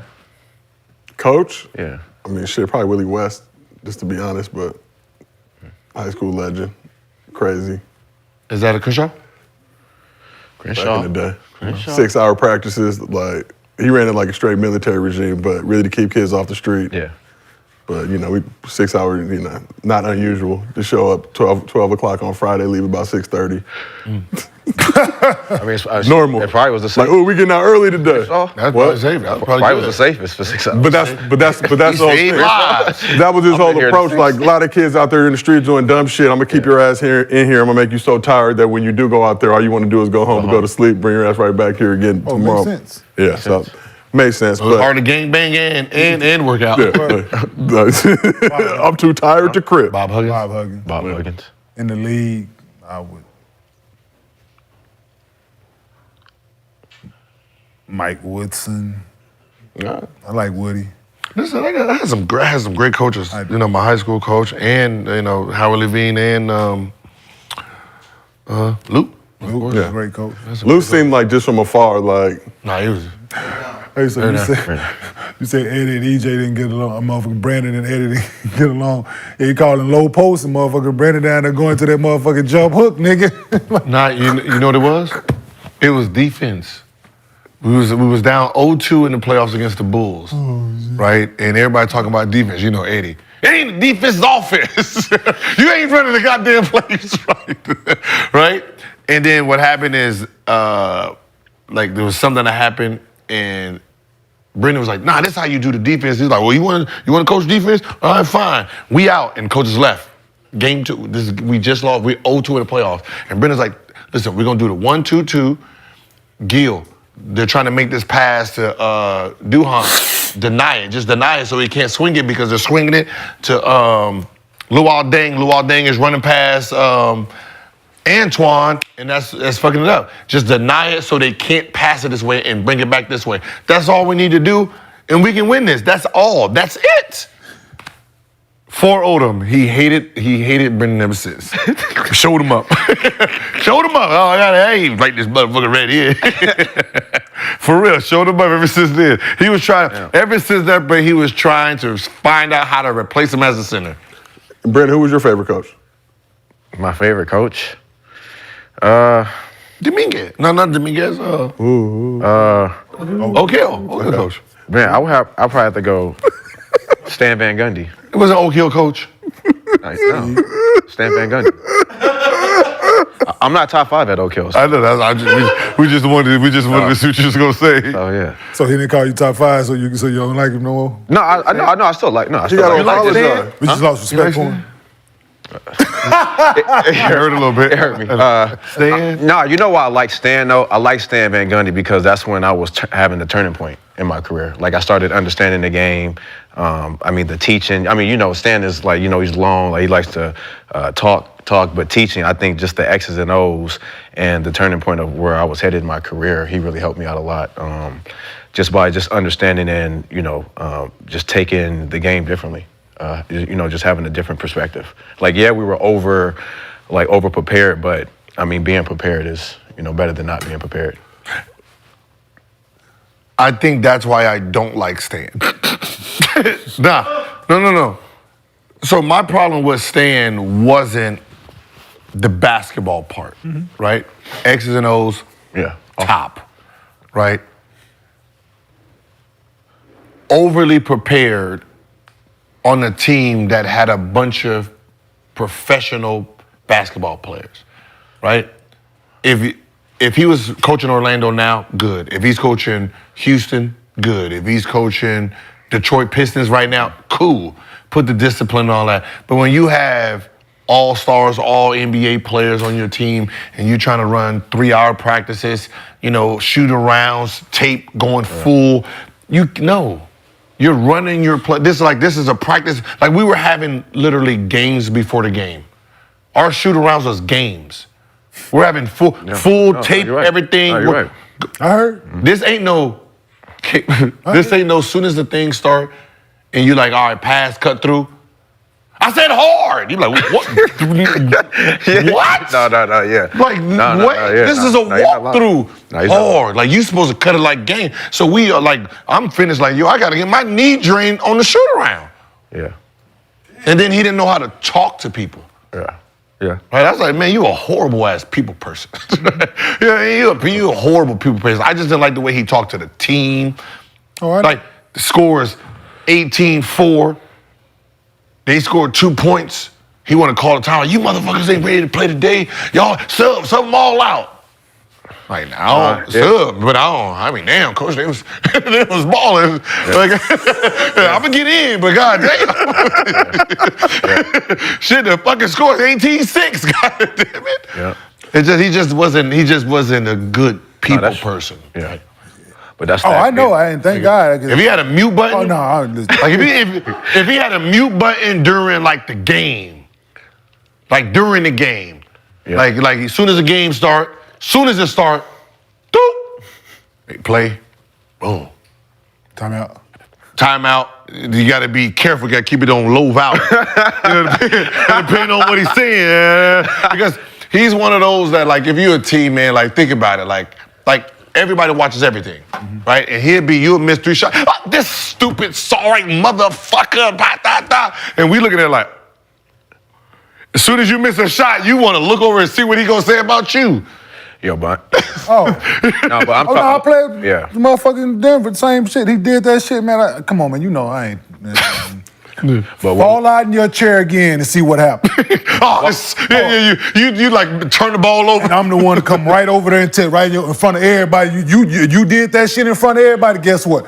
Fall out in your chair again if I do something out here and see what the fuck happens. Yeah. Hey, why did you make me George Carl? Nah, but Okay, I just wanted why to you make make sure. me George? nah, but that be the thing. Like people don't watch. I'm sitting right in my chair, like I done seen him do it with other Yeah, people. you do. Yeah, yeah, you do. Like yes, that right there. You make a turnover and you see him do it, This shit, yeah. and then as soon as you turn it over, you want to look to see if he does it. And you be like, fuck, man. Oh, you do it on God, purpose. You yeah. shoot a 3 like to see the same shit somebody else did to see his reaction. Shoot a 3. Let me see. Yeah, he did that shit, man. Yeah. Nah, So- it's that. Yeah, you don't horrible people. Walk through the locker rooms, don't speak to nobody. That kind of shit. I don't fuck with people like no. So on the subject of Jamal Mosley, you said it's a little too early for Coach of the Year talk, but the last Magic coach to win a Coach of the Year, only one in history, Doc Rivers, 99-2000. Team was 41-41. missed the playoffs. Wait, what? wait, what did you say? You said coach of the year. Magic have one coach of the year winner in franchise history. Your guy. Glenn Doc Rivers, 99-2000 season. guy. They were 41-41, missed the playoffs. Now, time for Mostly-Fans. And they had the 5th pick in the draft that year. 5, 10, and 13. Your guy. Next year. Hey. Ladies and Draft gentlemen. might Are be you the 5th. 41 and 41? What they won? Did they win 0 games a year before to get what? One half his game, get coach of the year. Hey, The fuck they? we're Googling it now. Ain't no damn way you a coach of the year at 50%. They were 33-17 the year before lockout year. So he won 8 games, and then he. They had a lower winning percentage than the year before. They put the smoke on there. All right, first question. That's a finesse for your ass. First question, video question from underdog user Already. I Skills Arena. blew smoke at the right Just time. wanted to ask you all, between KD and LeBron, who's the better player? And who do you think will go bald first or shave their head? What up, Lexi? Lexi not here today, first and foremost. And there are other Guess people on the you show. look cute. So, who's the better player? We had Sheed on the show yesterday. He said KD was the best player in the league to him right now. No disrespect to anybody else. But who's the better player, KD or LeBron? And who goes ball first? I can ask who go ball first. Neither. They held on to It's it. just they look like both them gonna keep it till they just got a patch. KD got to start rocking the Elgin Baylor wig when he was with the Clippers. Gia. Like, Man.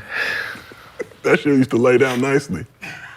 I think has Bron won ball before? Yeah. Yeah. When he was in the He's in the weight room here. He realized, like, nah, this ain't the look. This ain't the look for me. that's when he was going through it. Fact that He was keep in that dark. He do-rag was in on. dark mode. Yeah. Dark mode. I done tried to work out a do-rag before. That shit is impossible. I hate it. Ain't like a headband. They don't hold no sweat in, nothing. That shit just building up, just dripping right here. He constantly got that do-rag on. Now, I don't know who gonna go ball first, but the best player?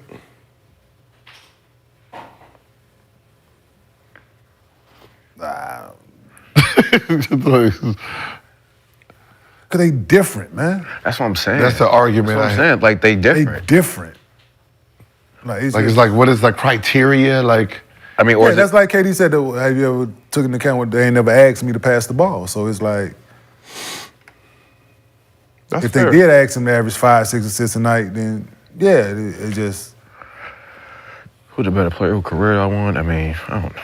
I mean, Bron, man. I mean, Bron came in and lived it up. Yeah, if you're going through That's- it, if you're doing it that way, I mean- then you got to go LeBron. But if it's But player too, I mean, they both. I mean, you got one that's, I don't know. but you see how like even with us, none of us we didn't take in those stats.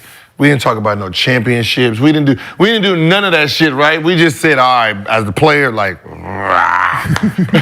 But like, yo, you starting your team right now. You got LeBron, you got KD. It's not going to be a clear cut. Like, I'm gonna do this. I'm gonna say if I got the number 1 pick, I'll like to swap my number 1 pick for the number 2 pick. So whoever you pick, I can just get. Second and 2. You know what I Maybe mean? second and 2. It was like that one. Do you remember that year where they had who would you rather cut, keep, or bench? And it was like Russell, Dame, or Curry. And then I said this. I don't know how we gonna do this, but I don't wanna. I don't want to play against Russell when he mad. Damn, I can't cut Dame because the game winner, right? Damn, I can't cut Chef Curry. I quit. I don't even want. Bob Myers, I'm out. I don't even want to do Bob it. Myers. Straight to I'm the not gonna waste studio. my time. I don't want to do it. I'm going straight to the studio. I don't want to do it. Myers. It's just some things you just don't want to do, and that's one of them. yeah, it's like my draft. People in Vancouver are like, listen, the Nets don't pick you, you won't get past us. At 2. So you relax yourself. So if they do something dumb, We got you. you good. So next video question from underdog user. I think it's Tony Ounces, Tony OZS. Hey, Gil, with you giving all these secrets out, how long you gonna think it's gonna be before the NBA ban your ass? Ask the chat that. Ask the chat that. We already been banned. Banned from what? We already banned. You already see us fucking with the broadband. We ain't banned, but Yeah, can you get us a media credential? us. Yes. See? I can probably get y'all one. I don't think they gonna give me one. I ain't giving me one either. Not after my Untold. Ooh. Is that a tease? Oh, tease. Oh, I did. That was nice little tease. You know, me and Javaris is doing Untold. They don't fuck with me either because I hang out with you. You get a media pass. Yeah, we can get a media pass. They said, nah, you got to wait on the loading dock. Sneak an interview. Media pass ain't nothing to get. Yeah, but again, back. All we do is just got to do media dumb shit. Well, you just ask for one. They get Who's better? Who's the better player? Oh, to get a media pass, just do a whole bunch of shit that just don't make no sense. But if you get a media pass, you ain't got to pay for the tickets to go to the dunk contest, the All-Star game. You ain't got to pay to go to none of that shit. But then they play you now. They put you in the. Hey, who's a better? Who's a better analyst? Skip Bayless or anybody else? Skip or Shannon Sharp? Shannon. You know. Who getting more bread? Now I'm rolling with Shannon, but Skip generational troll. Like Skip's level of hating is so consistent that it's like you really have to just take a step back and appreciate. Like we should just. I'm gonna start doing that. I'm starting to see who's the goat. Who's the goat of analysts? Just start arguments. Just start. Just start. To be an analyst, all you gotta do is just start arguments for no reason. Yeah, just start. What PER is? Wait, hold on. The fact that y'all said Shannon is better analyst than Skip. Well, he not. History, no, but I'm a Shannon. You not rolling with I'm a Shannon fan. No, I was just a question. Yeah, no, it sounds like you are person. I think Skip is funny. You still? No, I'm just saying. Skip is funny. I mean, Shannon's been doing it for about 8 years now. I like him as a person. He's been doing it for a minute. 8, I think 7. I think a little longer, but the kick out Skip, who's been doing it for 30 years, like that's cool. But Skip looked like Skeletor, so yeah, I like Shannon as a person. Or, what's his name? Stephen A. Stephen A. Skipper Stephen A. Yo, are you salty that when Trevor Ariza said you were the best second round pick ever, Shannon Sharp kept pressing him? No. No, I think Shannon realizes how good I was because he's done had 2 guests, and both guests have said the same thing. Okay, we got to get TA on the show. Like, no, I was just wondering because like when you think about media, no one ever grades them. Nope. So I want to start grading them just to see what the consensus is. Like we could do a preseason list. Preseason list, top 5. Preseason top 5. Based on what they're gonna do this season. Start getting them up. Hey, how you got me third? You got me third behind. Whoa, Shaw, hell no. Should Fox Sports trade Skip? Should Fox Sports trade Skip while they can still get some value? Yeah, we back. Where's Wilmar? He's a dark horse in this race. Him and Kornheiser. Our last question from MostlyFans user Ronaldo9. Hey guys, do you think Golden State should trade Andrew Wiggins and Kuminga for Pascal Siakam? No. If you don't want no former employees disrespecting co-workers, come on to Gil's Arenas. Security! We really got love in this street. Disrespected co-workers. I can't get jiggy with this shit. Co-workers, security, like it's just. I'm merely here to host and get on Gil's level. I'm trying to get inside these gates with a permanent resident. Can you say it? No. So you're not giving up Wiggins and Kuminga for Pascal Siakam? No. Why not? Just not. He said. I would. For Wiggins? Yeah, I would. He a scorer. He gets it from Toronto, right? Yeah. For sure. Right now. NBA champion and he can score. Them other two, I mean, what they doing? They ain't gave Jonathan Kuminga a chance to really be what he could potentially be, I think, because Dre has been in his way. So it's Kuminga and Moody, right? He said Wiggins and Kuminga. I'm not trading Jonathan Kuminga right now. I like what I see. Yeah. And just being, I like that's what real. I see. Like, what is Siakam, like, this is just real. He's a 3-4. 3-4 boy playing for. After that championship, and he was what, the third option, right? That's where he made his name. Since he had the team by himself as the number one option, what has he actually done? He's been, no, I think 1 year he had some, I think he was an all-star. No. Yeah, I'm about to say, he's been getting, All-star last year. yeah. From Go look at the his record or him performing? 4 points a game. 24 points a game. Yep. Coming from the third option. No, he was the number one option He's the number one option. last year. He was in like, remember he was putting up 20 when Kawhi was there, right? Yes. He's putting up 20 when Kawhi was there. And I think when Kawhi left, I think he went up to like 25, 26. No. So 23. It's like to me, he's never he ain't take the 24 last leap. year. He is, so to me, you just moving furniture. Yeah. If you trade him for Andrew Wiggins, you just moving furniture. And I think Andrew Wiggins is a better defender than Pascal Siakam, so I'd rather keep Andrew Wiggins and Kuminga because Kuminga's future is bright. Like, he has a bright future. I think if you get an opportunity to go out there and compete and play major minutes in this NBA athleticism, size, I think he got a better. Like people don't understand. Like what he gives me, I can get from a second option. Right? When Kawhi left, you're averaging 20. You got the team. You won a championship. The team is not good, right? You would have thought, if we wouldn't have said anything, you would have thought he averaged at some point 28, 29. You would have thought. 24? With Van Fleet over. I mean, they lost. But winning the championship and trying to come back the next year. It's there was no comeback to win the next championship. He was not going to win a championship. His numbers could have been better. He could have came back and averaged 29 and took that leap as a star. He's not a star. He's an all-star. He's an all-star. There's 24. I mean, that's taking a leap though. From a third option to being an all-star, that's a leap. That all-star. How many years for him? How many years later after Kawhi? He was an all-star last year. But for that him, was an all-star because he was a replacement all-star, right?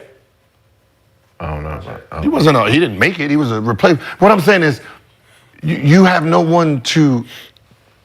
You should be like the dude.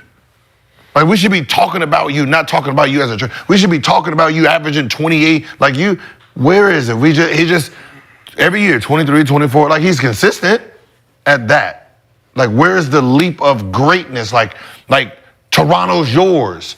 Where's your Vinsanity moment? Where's your Chris Bosh? No. He ain't. No, what I'm saying is, where's your Vinsanity moment? Where's your Chris Bosh moment? Where's your DeRozan moment? You're just there, being like a number. It's like you. He was a replacement last year. I know he was no real all-star. You know what he is?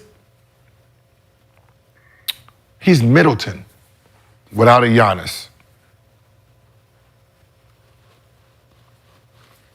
Right? Okay.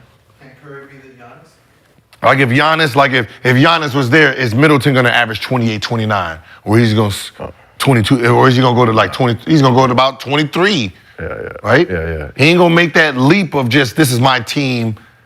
Like what Russ did when KD left. Like KD left, all right, boom, triple-double, what's up? MVP. Yeah, you know what I mean? That's all I'm saying. Like, he's a good, he's a solid player. Yeah, solid, but you put him around some other guys, you put him on, but I'm not making a trade for Pascal Siakam.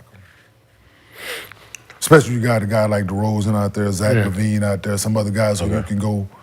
I'm saying I'm just solid, but so he's the second option. He's the second option, maybe third or third, maybe third. Yeah, maybe definitely on the right team, he's a third option. third. Okay. Well, that is our show for today. We got some news for y'all. We got Xavier Tillman from the Grizzlies pulling up tomorrow to talk about state of the Grizzlies. Ja coming back home. Being on Demon Time. But appreciate you, gentlemen, as always. This has been another episode of Gil's Arena, presented by Underdog Fantasy. We'll see y'all Thursday.